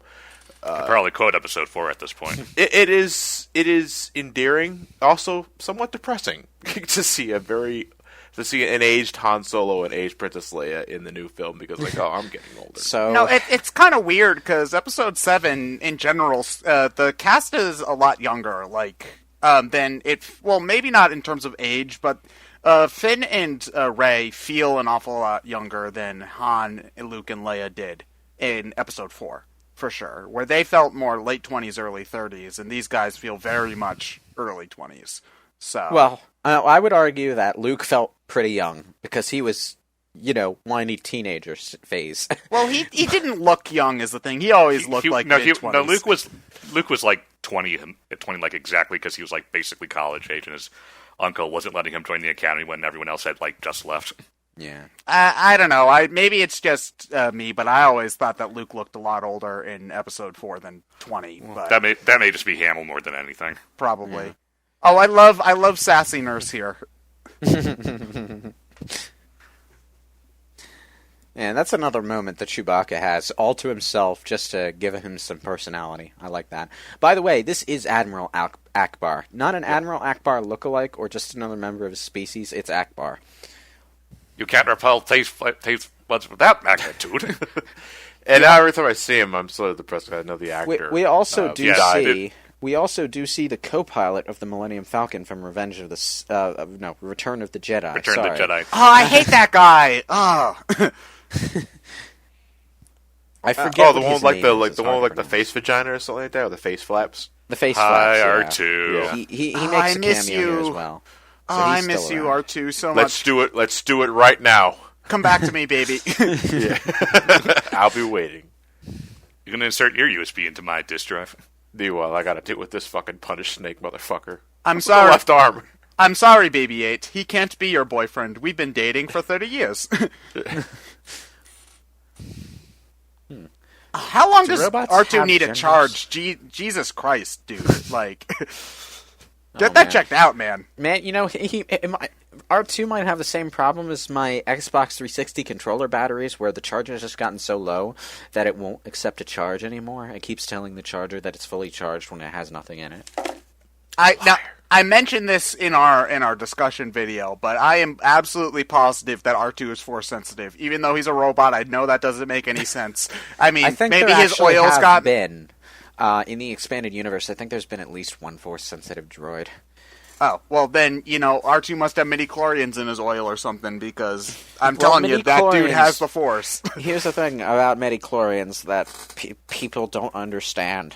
They are not the Force, and they don't give you the Force. They're sort of just a medium between you and the Force. Oh, like I was just joking. Like I think they're trying to pretend that midi-chlorians never happened at this point. They are at this point. Well, at this point they don't want to mention it because A, it's not actually all that important, and B, it's not actually all that important. I don't really understand why people fixate on the midi-chlorians so much. Because they ruined Star Wars, Lewis. There was always going to be a genetic element. There was always going to be something inside the blood that had to do with the Force. I mean, let's not pretend otherwise. Otherwise, why the hell is Darth Vader's son even important? I think it's because it makes something that was originally fantastical more scientific, and it just rubbed some people the wrong way. Meh. You too. The only plot purpose it ever served was to let the Jedi test people's blood for Force sensitivity, so that they could, do that thing where they took people as infants and trained them up as Take Jedi. That ridiculous thing off your head. You look stupid. I can't understand you. I can't take you seriously. Yeah, sorry. It's funny because the very first scene with Kylo Ren was Poe Dameron making fun of his voice filter. He's like, it's kind of really difficult to understand you with that. Yeah, I don't know what I was expecting when Kylo Ren took his mask off for the first time, but I was not expecting NSYNC boy over here. You were expecting Jar Jar Binks. Oh, don't talk about that goddamn rumor again, okay? Can we just not? No, I don't want to either. But I don't know what I was. I was honestly not expecting him to remove the helmet at all in this film. Yeah, it's humanizing the same way that Finn taking off his Stormtrooper helmet was. Yeah. I kind of want to see a Stormtrooper walk and goes, "Hey, it's Matt the radar technician. What are you doing here?" And then he just gets a lightsaber through the jaw. Is what happened. Yes. Now, it's funny, because, the most direct character development that Rey ever gets in this movie is through Kylo Ren right here. Because he goes and reads her mind and basically lists off a bunch of her fears and stuff to her. So that's interesting. I want to be inside you. And now I am. Oh, my. Forcefully speaking. Forcefully. This scene does a lot to make I think this scene honestly makes Kylo Ren seem the creepiest out of anything in the movie. Because he is basically, he's like violating her mind, which is just kind of fucked up. Well, you yourself, I think it was you, during the planet raid earlier, you went like a psycho killer. No, you did that. No, I didn't. Ryan did that. Okay, well, you kind of driving the point home. I mean, this guy's crazy. He gets obsessed with Rey. He's a crazy tryhard. Well, an interesting thing is that when he first hears about a girl who is accompanying the droid off Jakku, he reacts pretty strongly, like he knew there was a certain girl there and thought maybe it was the one he was thinking of. Or so maybe he just hasn't seen a girl ever before, and he's like, "Oh my gosh, I'm totally going to get my penis touched." Yeah. Well, I was just curious because it seems like maybe Kylo Ren had something to do with Rey ending up on Jakku in the first place, so, I wouldn't be surprised. I just hope that they don't go too deep into Rey's parents, because I don't think that's important at all. I think that that's like a waste of time. It's important to her character arc that she finds her own way without knowing who her family is, so yeah, I sort of understand that, but at the same time... I hope so, too. You do... Because my mom and I hope we get answer to it. I more hope we get at least a little idea. It's like, you find out not so much about them, but more that, they were just kind of unimportant people, and they were just bad for dropping I'm hoping, in one final parallel to A New Hope, she finds her parents, but they're charred skeletons on the floor.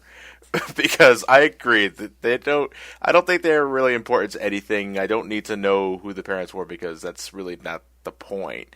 But God help me, I also just want it to not be an issue, because I am sick of having these long-ass debates with my mom about who's Rey's parents are, and she's convinced that it's Han Solo and Leia, and I was like, no, my parents said that too. No, because that'd be stupid. That'd be very fucking stupid. They would know, okay? I think they would obviously know that that's her daughter, alright? Their daughter, whatever. Maybe. Or at least Leia would, because she's force sensitive. Yeah. Here's an interesting thing. This has nothing to do with Rey, by the way. I'm changing the topic completely. But you know how in A New Hope, Tarkin was sort of the one person who could rein Darth Vader in? It's like the complete opposite here. Kylo Ren has no respect for Hux whatsoever. Absolutely none. Which makes the emo Kylo Ren Twitter account like even more funny, because he tries really hard to impress Hux in all of those tweets. Here's... Hi, Daniel Craig. Yeah, here's Stormtrooper JB007. Now, so this whole sequence is the start of something that a lot of people have problems with, namely how quickly Rey, gets a handle on certain Force abilities.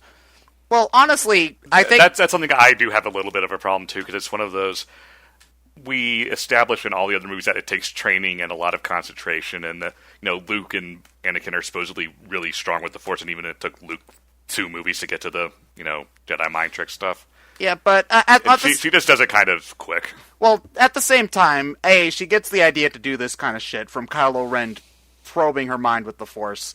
And she doesn't do it... She only does 2 Force things. One of which is this Jedi mind trick thing, which she does need a try for. And the other is just a Force pull, which is kind of established to be one of the easier things. So... And honestly, this scene is pretty funny, too, I think. The other thing, though, is that the Jedi mind trick is something that... from going off of Return of the Jedi, it seems like enough people in the universe know about it that she could have picked it up from stories... and just sort of figured out how to make it work.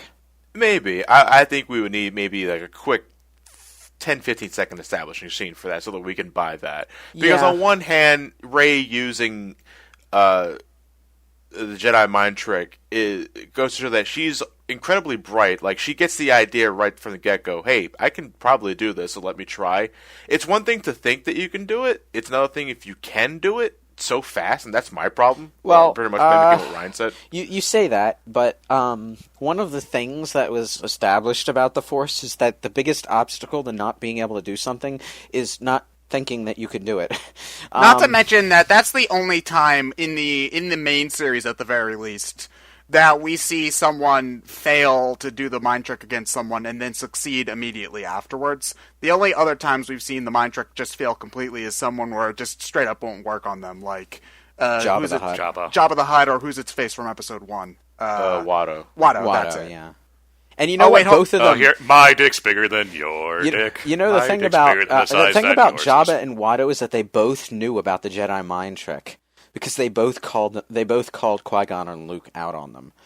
Yeah. So this is the first. I think honestly, I don't think that it's that big of a deal because because we know what the Jedi mind trick is as the viewers by this point. So since I'm not saying it's a big problem. It's just one of those things that maybe they should have done a bit more. Yeah, it just rubs you a bit the wrong way. It's not a fucking movie killer. The movie's a bit I love the pacing of the movie, but it was a bit too dedicated to the idea of keeping its pace moving in some aspects, and I think it failed to build certain things up. Namely, I think Rey is the biggest example where she could have used a bit more development to justify her being as good at everything that she's good at. It's not like the character doesn't make sense. It's more like it doesn't have as much. It's more like it's the foundation isn't quite as solid yet. At the same time, though, I don't think that the justification is needed in a lot of these things. I don't think it's needed, but I think it would have helped. Is more my thing. This is where I actively rolled my eyes. At this point of the film, where they were discussing the Star Killer's weakness. Oh yeah. No, it's the same damn weakness the last two times. Well, now the first Death Star had an exhaust port that they shot a torpedo down in order to hit the core. The second Death Star had a generator that they had to go in and blow up in order to destroy the thing. This is more. They're destroying a part of the station that regulates the power in order to cause the power to go completely out of control and melt down the planet. Yeah, either way, it's still a fuck me light. Yeah, so that's what I'm rolling my eyes at. Well, here's where I started getting the idea that Harrison was going to die in this movie. Well, to be honest, the only thing about Star Killer Base that peeves me off is its power source, because stars don't work that way. No, Star Killer Base just logistically makes no sense. It sucking up a sun would completely fuck with its orbit. It would kill every other planet in that system. Oh, how the hell does the planet doesn't really care about that part? Well, how the hell do the people on the planet still survive without the rays of the sun there, though? Is because once the sun's gone, it's just in a vacuum of space, and then everyone would die. They just never explain how Star Killer Base moves, because obviously, if it's going to fuck every system it ever fires a laser beam from, it needs to move from system to system somehow. The Death Star couldn't move. It was never explained what the systems were that made it move, but it could move. Because it had to move into. That was the clock. That was the countdown in Episode 4. Was getting it into position. Yeah. But it's Star Wars. You're not supposed to think about the technology too much. So, I'm not going to be the kind of person to. But Star Killer Base, since they do explain some of it, it just brings more questions. It's it's powered by the sun. Okay, how the fuck is that supposed to work? The thing about Sunny D. The basic principle of making believable fantasy is not to explain everything, but to adhere to some sort of set of rules within your own universe, because this is the saying that often comes up. If anything can happen, it's hard to care what does. Star Killer Base sort of skirts that territory. Yeah. I'm just disappointed that for something that is about fucking 10 times bigger than a Death Star, it has a weakness just as obvious as the fucking Death Star. Well, they do. They talk an awful lot about the big shield in front of the thing, so they have to turn the shield off in order for that weakness to even be a problem. Here's the thing. They didn't only need to turn the shield off. They also needed to have someone go in and blow open a hole from the inside. So logistically speaking, the weak point of this Star Killer Base is actually the strongest of the 3 Death Stars, because someone had to be in Star Killer Base, on Star Killer Base, to open a vulnerability, not just through the shield, but also through the metal armor that protected the oscillator. Because those starfighters weren't damaging it. That's not how the Force works. The funniest line in the goddamn movie. There's a T-shirt that says that. That's not how the Force works. Someone made that into a T-shirt. It's a great line. It's just funny because it's coming from Han of all people. I will say I do sort of like the concept of Starkiller Base, but it also draws an amusing parallel to Sonic the Hedgehog, because the Death Star Mark II was basically Starkiller Base using Little Planet. Yeah, but this one harnesses the power of the sun, motherfucker. Everything is chrome in the future. Hi, Captain Phasma. I take it Finn doesn't like Phasma much. Well, she probably was Well, I can't imagine you really liking your superior officer very much when you're a stormtrooper, because she's allowed to have a name. He's just FN. Well, you whatever know, the fuck his numbers are. some people mention that Captain Phasma probably shouldn't have been allowed to stay alive after this because of betraying the Empire. Like, would they allow her to stay alive? Assuming that they know it was her, they probably won't, because when Starkiller Base is destroyed, presumably all access records to the shield controls are destroyed along with it. But what a way to get rid of them too! I threw them into the sun. But here's the interesting thing: any other stormtrooper on this base probably would not have bowed to Finn's demands because they're brainwashed. But Phasma does. Probably implying that she was not subject to the same indoctrination methods that the rest of the troopers were. No, because or maybe Finn is force sensitive and used force persuasion without realizing it. No, it's her, because she's a commanding officer. So it's actually detrimental for her to have that same sort of submissive brainwashing, because she has to think more clearly and more actively as opposed to just blindly following orders. So it makes more sense for her to... I don't know if the First Order raises people specifically to be superior officers in the same way that they raise stormtroopers to be minions, but I think I'm really interested in what her story is. Way more than Boba Fett, honestly, because Boba Fett, I think, has... he's just kind of there. So we do have... we through Jango Fett, we do have a backstory for Boba Fett that makes sense for the character, so... Yeah, but, I think that there's way more interesting stuff that they can do with her than anything that they have with Boba. And I hope they do something more with her in Episode 8. I know they are, but I'm really interested about they had better make... Let's lock all the spoils in attack position. They had better make Captain Phasma at least as interesting as Jango Fett, because Jango Fett was pretty awesome for his short time on screen. Oh no, Jango Fett's one movie is way more interesting than all of Boba Fett and the two he's in, so, Samuel L. Jackson kills Jango Fett in episode 2. Jango Unchained, Django kills Samuel L. Jackson. People make fun of Boba Fett for not being all that effectual in the original trilogy, but I actually like Boba Fett's setup in The Empire Strikes Back. Like, he was poised to be a pretty badass bounty hunter character. It's just that they didn't capitalize in Return His of the badass Jedi. moment happens off screen. Well, he does a good job of trailing them and, generally giving you an impression of a competent tracker and bounty hunter, to the point where you expect him to be a lot more interesting in Return of the Jedi than he actually is. When he gets, hit once, knocked into the Sarlacc pit, and we never see him again. Yeah. He should have at least had, a more active fight with Luke Skywalker at that point. It would have been, it would have been better payoff for what happened. Mm-hmm. But instead, he gets dumped into a trash compactor. Oh, wait, that's Captain Phasma.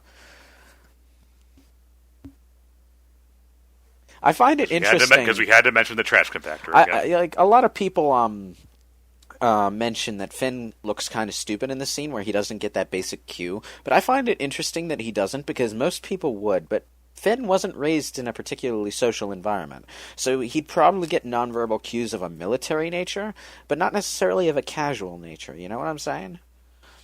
So it's probably the first time anyone's ever done that for him,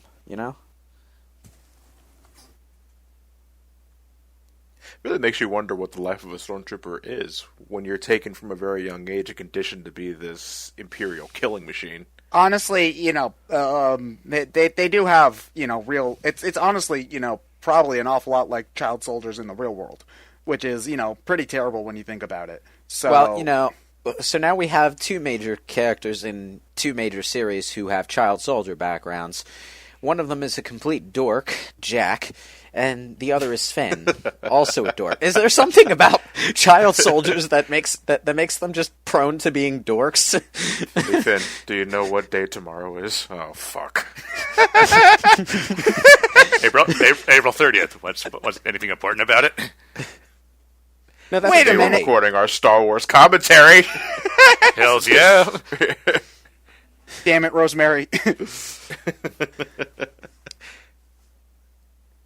Now, I will say that, despite it not making any sense, the darker the sky getting, the closer they are to being fucked, is a cool visual thing. Rather than just a countdown clock. Yeah, especially considering that the timing of the sky going completely black is when Kylo Ren kills his father. So, symbolism. Huzzah. Also a pretty cool visual effect for that scene. If there's one thing I can congratulate The Force Awakens for, is that it manages to establish a lot of iconic imagery of its own. Despite, the plot beats being similar. And that's something that, the closest comparison to that I can make is actually Metroid Prime, because I really like the visual style of Metroid Prime. It's different from Super Metroid and the other 2D Metroid games. It creates its own enemies and it has its own visual style. It manages to establish its own identity, in spite of the fact that it kind of follows the formula of the previous Metroid games pretty closely. Yeah. So apt comparison. Yeah, so this upcoming scene, for one thing, well, I mean, we're not quite there yet, so I don't want to jump the gun too much, but I really do like that no character feels extraneous in this movie, I think. Even people like even stuff like Chewie, I think. They're all given stuff to do. Nobody feels like they're just hanging around because they have to be here, which I think is good screenwriting in general. Because even the original Star Wars movies didn't really do that. There were a lot of characters that didn't do much of anything. Well, okay, I guess Phasma doesn't really do much, but you can't win them all. So she was just sent into a garbage chute. Well, you're going to have your big roles and you're going to have your small roles. You can't really avoid that. But for the most part, every character has their scenes where they're important to moving the story along. At least on the hero's side. Yeah, Phasma's like the one weak sauce example. I mean, I want to go on record saying that I pretty much had a similar feeling with that Ryan did when Han had that conversation with Leia before taking off to Starkiller Base. It was right here when Kylo Ren goes in that narrow walkway and Han tells him to stop, and it's like, he's dead. No, I did. Well, to be fair, I kind of figured because Harrison Ford never wanted to do anymore. Well, so I figured they'd kill him off. But yeah, I didn't. When he was leaving the base, I didn't think he was gonna die. But as soon as he got onto this goddamn bridge, I knew what was going on. It's like, fuck. At the same time, the scene is well acted enough that you still have that slight moment of hope that he's not going to die. Yeah, and even though we all knew it was coming, there was still an audible kind of, at least small gasp when it happened. Yeah, it's well because, done. Sometimes the best... And it also helps that in the way that everyone knows who Han Solo is because he's part of Star Wars. Yeah. It's kind of like it's like killing off... it's like killing off Chewbacca by dropping a moon on him. Or something like that. And that's why the Legends continuity was wiped from the face of the earth. Just for another sci-fi example, it's kind of like killing off, I don't know, Spock or Scotty or whatnot. He's a well-known and loved character. So, yeah, but Spock eventually came back, though. That's the thing. Well, no comparison's perfect. Yeah. But this happened in the theater. Everyone moaned and groaned and cried and wept. Because it's Han Solo. It's the death of a beloved character. Yeah, one thing, too, is that I know they're not related, but Adam Driver does bear a resemblance to Harrison Ford. If you go look up Harrison Ford's high school photo, because I saw a comparison of that. He looks exactly like Adam Driver. Yeah, so, great casting at that point. So... Well, kind of like how Ewan McGregor had a good facial resemblance to the original Obi-Wan. And just to get more into the story going on here, I think they did the best thing here, better than make it a hero versus adversary, or trying to stop the bad guy. Han Solo's doing this as a father, not a hero. Yeah. Unfortunately, it didn't go as well as the time that one guy's son tried to turn his father from the dark side. Yeah. I guess fathers just aren't as good at doing that to their sons. Yeah. Which is kind of like in real life, to be honest. Huh. And, I'm kind of...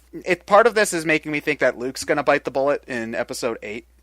Well, he kind of has to. Because, I know that they want the focus to be on the new characters, and not necessarily the old ones. One of the things about Episode 7 was that originally Luke had a larger part in the script, but they minimized him in order to give the new cast some time to shine, Yeah.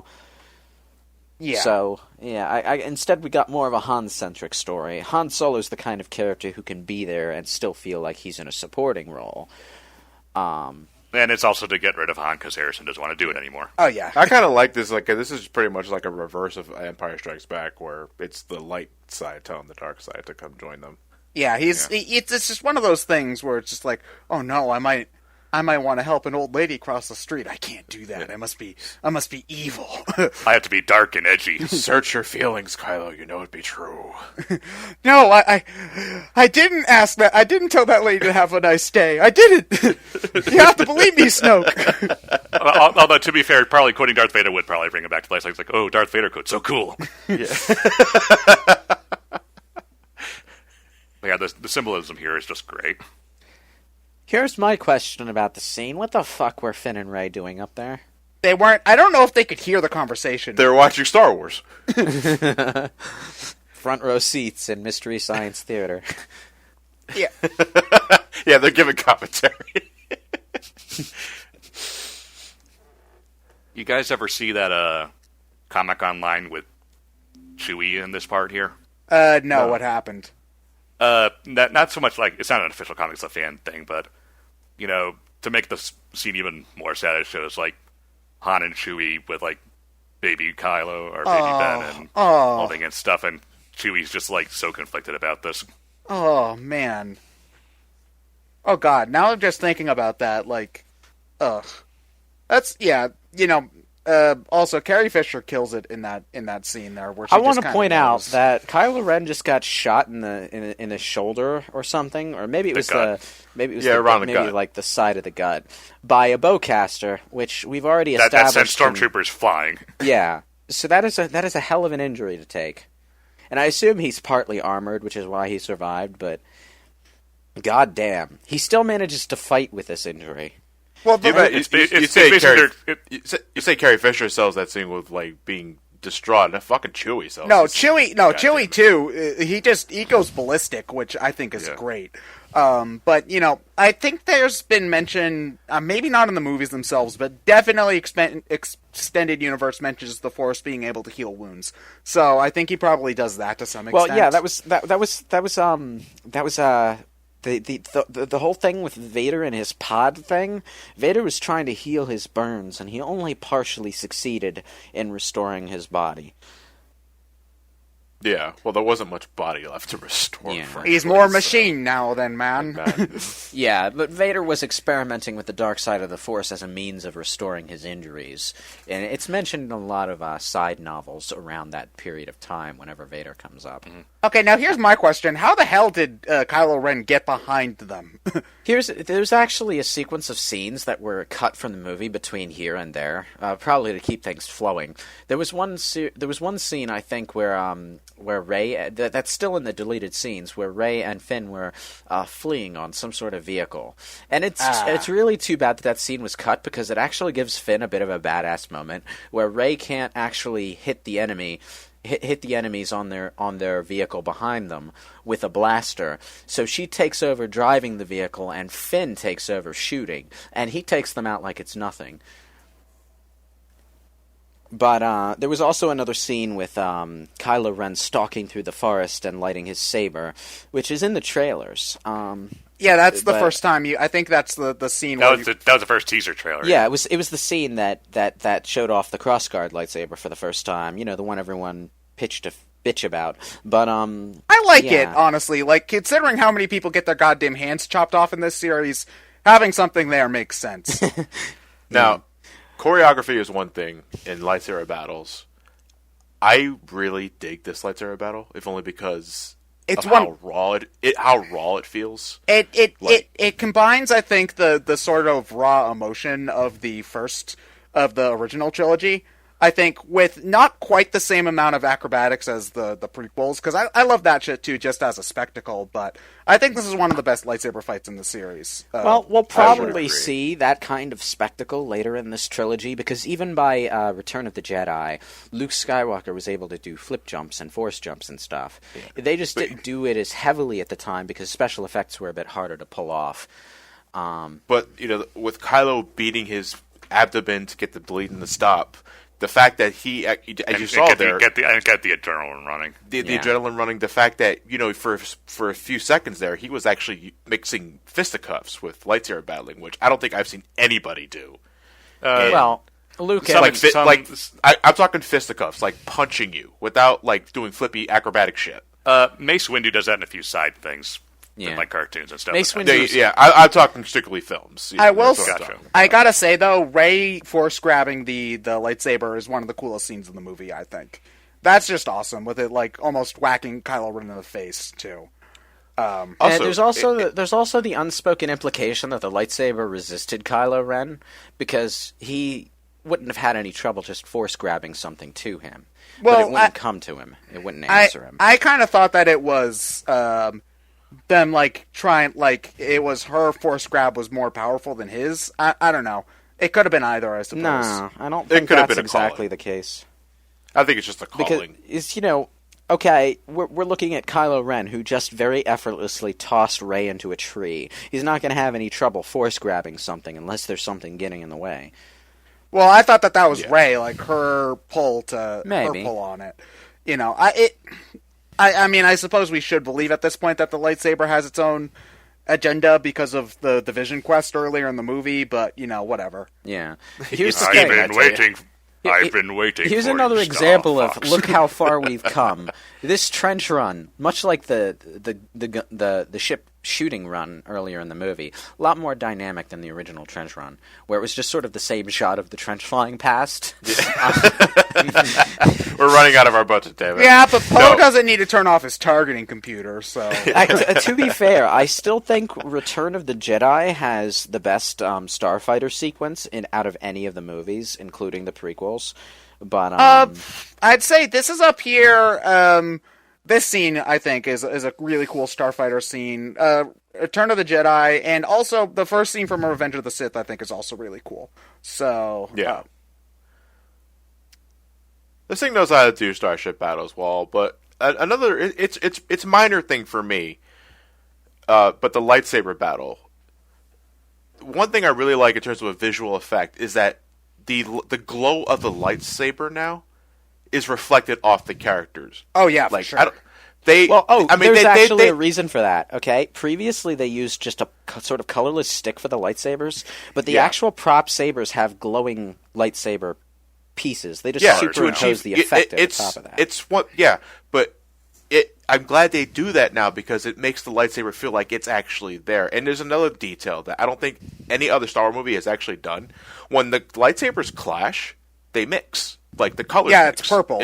It becomes purple. Like I don't think any other Star Wars movie has done that to this point. Like look at it right there. I think what also works really well is that they're in a snow area, so the light will just easily bounce off the snow. It's dark too, so it's the light really pops as well. This entire sequence, this snowy forest lightsaber duel, is already one of my favorite scenes.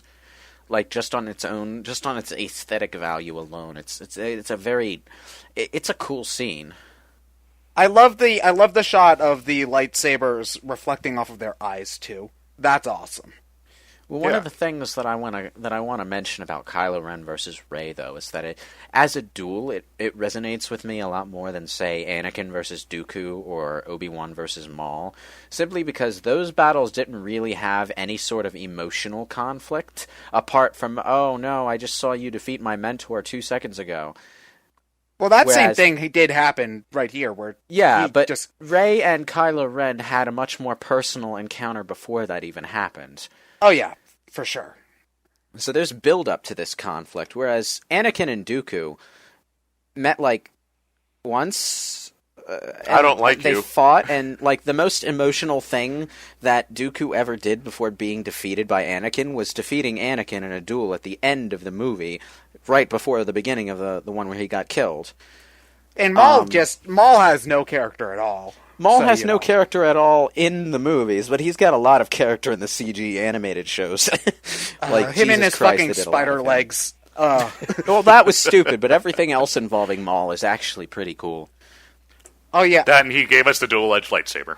Oh yeah, there's the goddamn scar on his face now. He can't be a pretty boy anymore. This is a bit spoiler-tastic, but Darth Maul actually returned in Star Wars Rebels. He's still alive. Yeah, he's still around.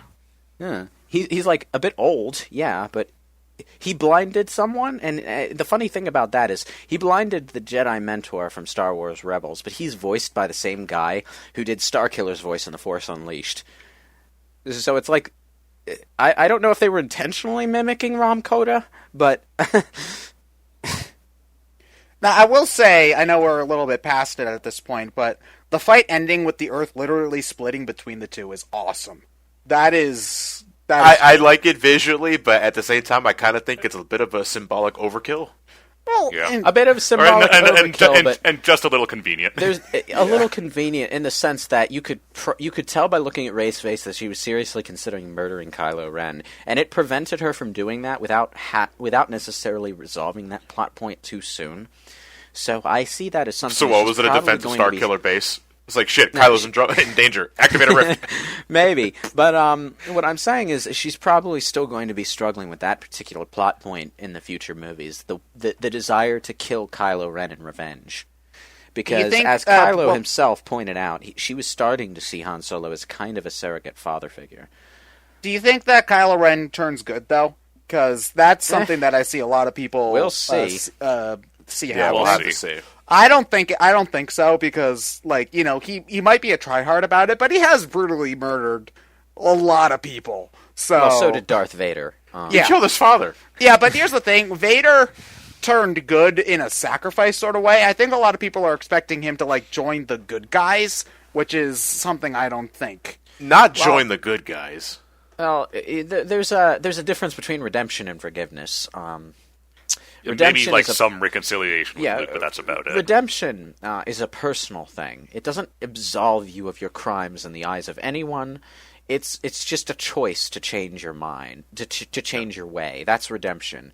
That's what Darth Vader did. But Darth Vader is still, known as a force of evil in the galaxy. His crimes are still, committed. The repercussions of those crimes are still affecting the galaxy. Case in point, Kylo Ren is one of those repercussions. But, on a personal level, he changed his way and he did some good before he died. So, you're not supposed to forgive him for everything he did, but, acknowledge that he did change at some point. My thing is that what bothers me about this scene is that Leia hovered towards Rey to get confirmation. It's not Chewie to get confirmation that Solo died. Well, Yeah. I think they tried to confirm that Chewie was doing something off screen, but it's Chewie's wondering, I better get a fucking medal this time. Chewie's, I think Chewie's hovering over by Finn. Yeah, Chewie was carrying Finn over to the medic thing. Yeah, let's keep in mind Finn was the guy who was patching Chewie up a while ago, so Chewie having concern for Finn makes sense. Yeah, at the same time, Chewie also just lost his best bud. Yeah, well, no. And I would think if Leia was going to consult anybody at first when they landed, it would be Chewie. Well, maybe it's a Force thing, because she, I don't know. Because Leia's Force sensitive, but she never got any training for it. But, she's still probably about as naturally gifted as Luke, I would say. Well, here's the thing about that. We don't necessarily know that she never got any training, just that she never got Jedi training. She is allied with that Church of the Force. So she probably had. Luke probably helped her a little bit. Yeah, she probably knows how to utilize the Force more in the sense that Maz does than Luke. In the old expanded universe, does Leia ever like do real Jedi shit, or she did use a lightsaber at one point, sort of. But then in the expanded universe, she is trained in some way, but she's not like actively being a Jedi. Do you think? I don't know why. For some reason, I see this trilogy killing off each of the main trio in an individual movie. Honestly, to serve a point. I think Leia survives. I don't think they're going to kill them all off. Like, Luke dying wouldn't make sense, but I can also see him surviving and just dying of old age eventually.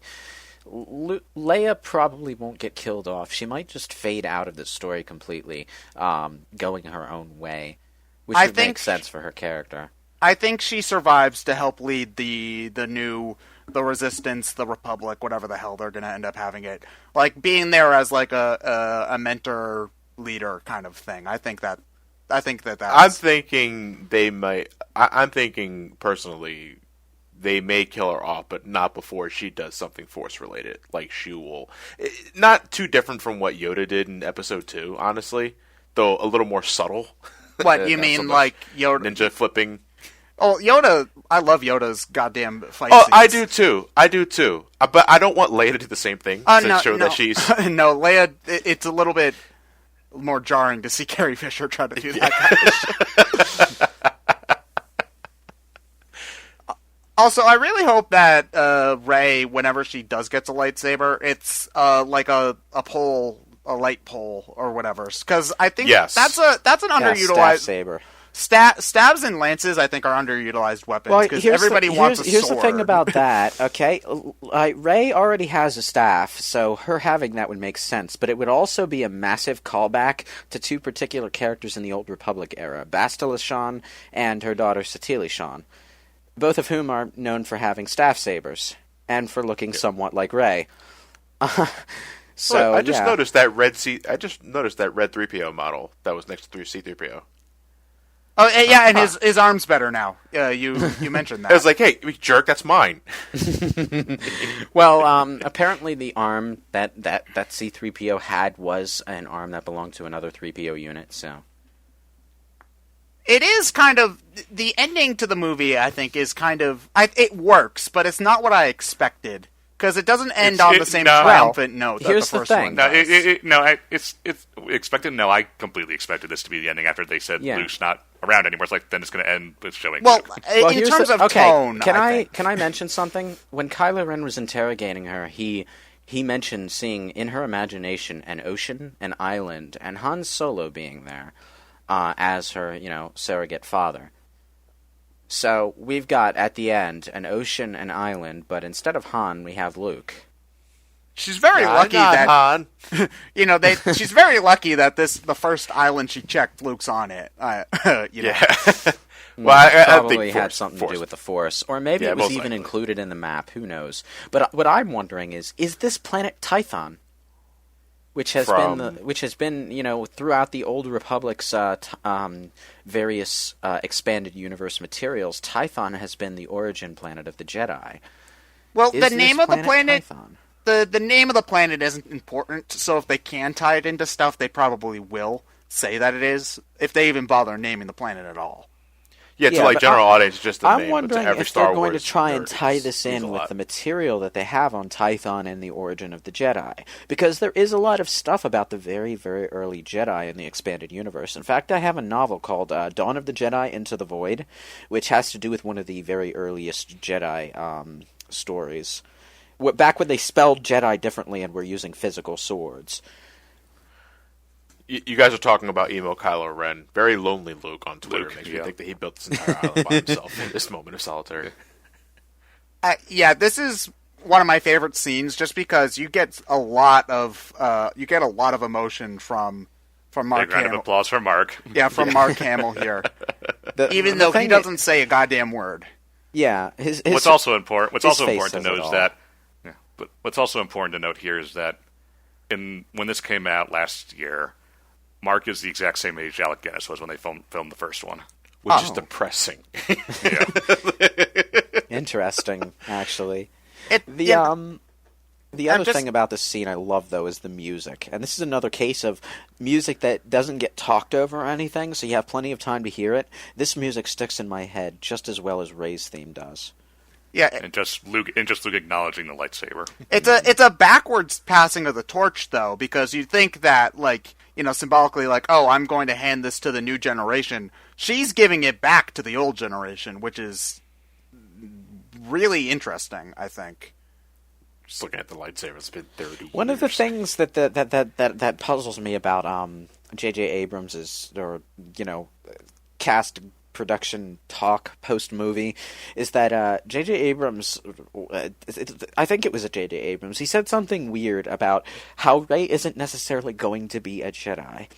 So I'm wondering if that means that, like the Knights of Ren, is Rey going to branch off from Jedi philosophy and do her own thing with whatever she learns? Or well, I wouldn't be surprised with that, because Luke didn't really buy all the Jedi rules to begin with. Like, you know, he didn't ever complete his Jedi training. I mean, he could do Force stuff, but he didn't buy into the you must not have any emotional connections with anyone stuff that the prequel Jedi had. So I can see. Yeah. So Rey's not going to be a Jedi in the sense of a prequel Jedi. I think she's going to still be a force for good in the universe. But it would, Episode 8 is also not being directed by J.J. Abrams. It's Rian Johnson. Did Rian Johnson have anything to do with this movie, or? Let me see. I think he might have. Well, he's still a producer, so J.J. Abrams, I'm sure, still has a lot of creative control over the upcoming movies. Here's the thing. When they made this movie, they undoubtedly plotted a course for the next two. The only thing is, like, they haven't written the movies fully yet, so they can still make adjustments to the idea based on feedback. But they still have ideas, and they've still probably foreshadowed them in this movie.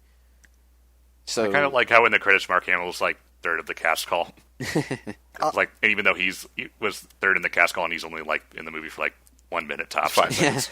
Easiest $500,000 he's ever made. Yeah, like I said, he was originally supposed to have a larger role in the script. In fact, they talked in various places. They talked about different concepts they had for this movie. One of them involved a search for relics of Darth Vader as the main plot point.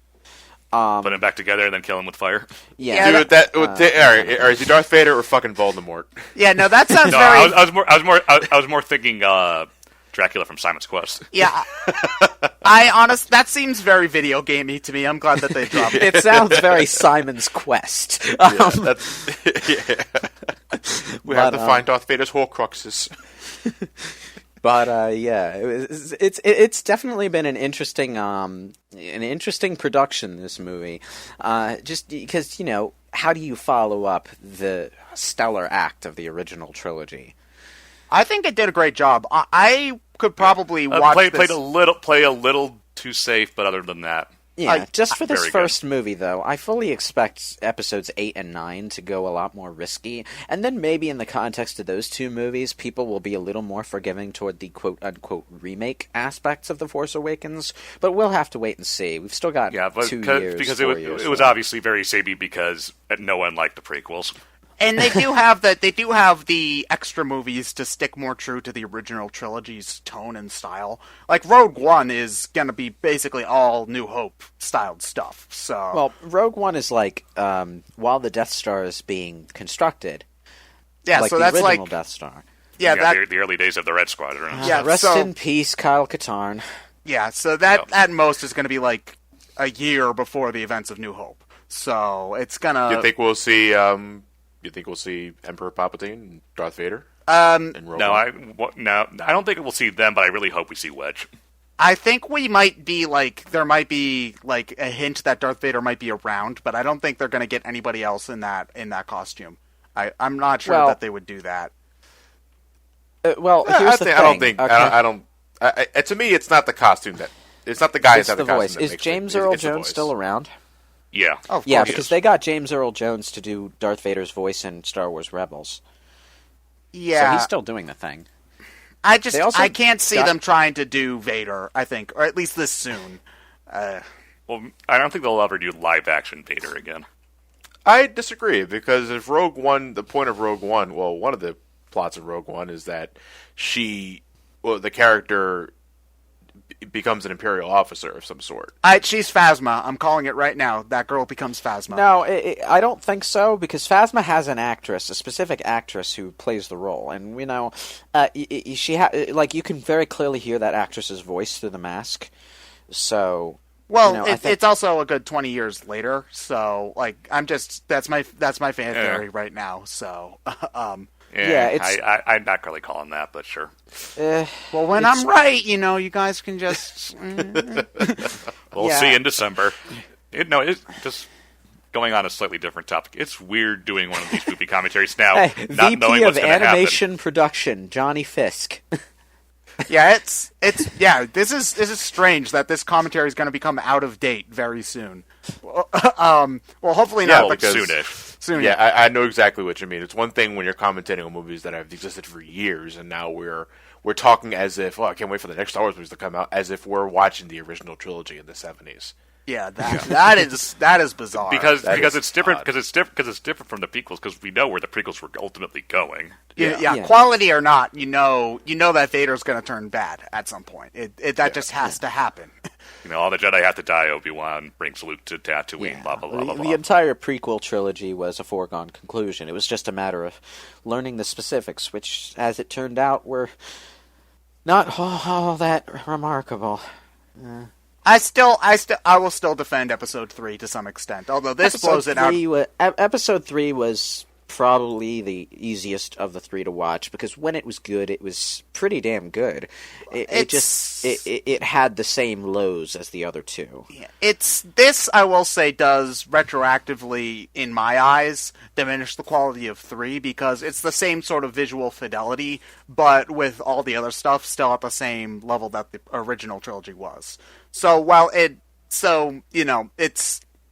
can still experience the spectacle of 3, but you get a similar kind of spectacle with good acting in Episode 7. So, I mean, again, my opinion, I don't expect anybody to agree with my opinions on Star Wars, since I'm not a hardcore fan, but I'll still defend 3. I will say personally though, I could probably watch 7 the same sort of way I can watch 4 and 5. Personally, I don't know if I can agree there. I don't know if I'd say it's better than 4 or 5. It's hard to say, even if there was a full trilogy to compare them all to. But I will say that I would watch Star Wars 4 if I saw it on TV just as much as I would watch Star Wars 7 if I happened to catch it on TV. I would say it's not as important that it be better. Oh no, or that it be just as good. Just as long as it's worth being part of the trilogy, not of the trilogy, series. But of the series.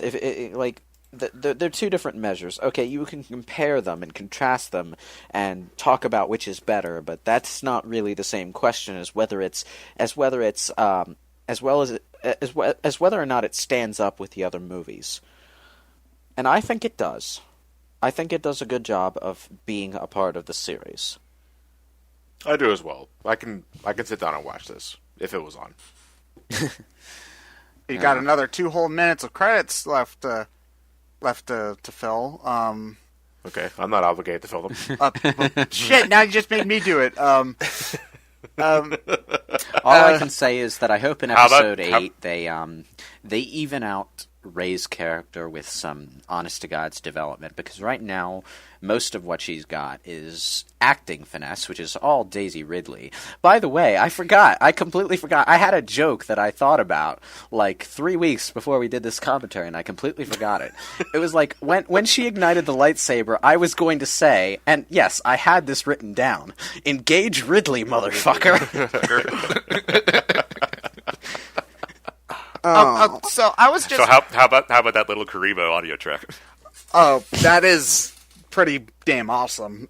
One thing I was just thinking is that I think that Episode 8 is going to, in a similar way to Episode 7, mirror Episode 5, because you can easily see, Rey training with Luke, much like Luke training with Yoda. But I think that will also give Finn more of a chance to be more traditionally awesome, since he's probably going to be doing shenanigans with the Resistance. Yeah, pretty much what the Rebels were doing the entire time Luke was training, going off and getting into adventures. Yeah, I would like to see Luke trying too hard to get into a Yoda role, so he puts on like a faux accent to train Rey, but it's actually his Joker voice. Speaking of Rey, though, I just want to point something out. Although people talk about her like she's a Mary Sue and she's as good at everything as everyone else and all of that. First off, her name is Rey. She's the only main character in this movie who actually didn't do anything to destroy Starkiller Base. No, she just kind of got out. Like she fought Kylo Ren to defend herself, and that was it. She didn't. You can't even say that she definitively won that fight. I think like she was on the verge. She only survived because he got a shotgun blast in the gut. Not to mention that he went easy on her because he wanted to turn her to the dark side. He wanted to teach her, yeah, and then she caught him by surprise when she started using the Force to guide her movements. The thing is that both Rey and Finn were amateur as fuck, and really, I have no idea how the next fight is going to go. I honestly have no clue. I think I did see some footage of Daisy Ridley doing practice lightsaber stuff, and it did look pretty impressive. So, oh yeah, and she also has a stunt. She also has a stunt double that does some really crazy staff stuff. Yeah, have you seen that video on YouTube? It's awesome. You should watch it. So anyway, yeah, that was Star Wars Episode 7. I guess the next Star Wars movie we'll be doing is Rogue One a year from now. Probably, yeah. And we'll hopefully by that point we'll have an Episode 8 trailer at the very least. Oh, they'll probably have an Episode 8 trailer for Rogue One. Yeah, just about to say that myself. I feel like even if we go light on movie commentaries from now on, I think we should make it a tradition to do the Star Wars movies. Oh well, we have to. They're yeah. It's fucking Star Wars. It's as close to to a shared cultural mythology as we all have at this point. And honestly, I like our movie. I like doing movie commentaries with you guys. I think that just to get on Ted's tangent of kind of cultural mythology, I think the only other thing that comes in the same vein is probably comic book stuff. Yeah, the DC Marvel movies, and if DC gets their act together, the DC movies. I'm not so much talking about movies, but just cultural iconography in general. Yeah, well, I just say the movies. Because even if you don't know anything about Superman, you know his story. Yeah. You come out of the womb knowing that Krypton gets fucked up. Yeah, I'd say maybe Star Trek comes pretty close to being as widely recognized as Star Wars, and I would say it probably only falls short because Star Trek was a television series rather than a movie series, and therefore a little less loud and I would say it got less media attention. I would say than Star Trek got a lot of attention because it did a lot of stuff. What I mean is like a television show doesn't get as loud a reception in the media as a movie, simply because Hollywood more actively advertises movies than television advertise television shows. I would just say that it's the lack of as recognizable iconography. Like, you've got the Enterprise in Star Trek and the characters, but there's not as many immediately recognizable things because they go to a different planet every episode. There's like the Vulcan salute, and that's probably about it. Well, yeah, it also has to do with the fact that Star Trek changes its entire visual style a little more often than Star Wars does. Star Wars just has...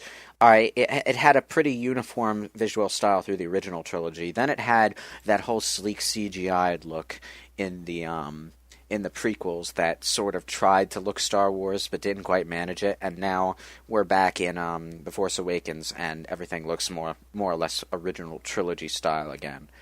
So, yeah. So I guess, John, did you have anything to say? Because I know we kind of cut you off before we went on our tangent. No, that's cool. I mean, I'm very much looking forward to watching Rogue One, whereas my Twitter Rouge One, because I'm not Sanic. John, fun fact: I called Rogueport Rougeport for like a good 2 years. Gotta go fast. Yeah, I mean, if we have the time, I'd love to do more movie commentaries because I honest to God, love doing this with you guys. I want to go back to Batman and start doing some Marvel shit, to be honest. Well, we tried to do Batman, and then we had technical difficulties. Then we had technical problems. I think it's been long enough since then that we can go back and try again with Batman and Robin Begins and all that shit. But I also want to start doing some Marvel. Yeah, Batman and Robin Begins. I also want to start doing some Marvel shit because I think the cinematic universe is just like ripe for the picking with what we can talk about and make fun of. Yeah. Okay, well, in that case, we've been going on for a while, so we should probably... Yeah, we're talking over the bonus features at this point. Yeah. And here we were talking about filling the credits a few minutes ago. What the hell? Well, damn it. Why don't we just take this commentary, cut it, and put it into that gap in the credits where we didn't really say much of anything? All right, good night, everybody. Well, this was enjoyable. Hope you all enjoyed it, too. Till next movie commentary. Later.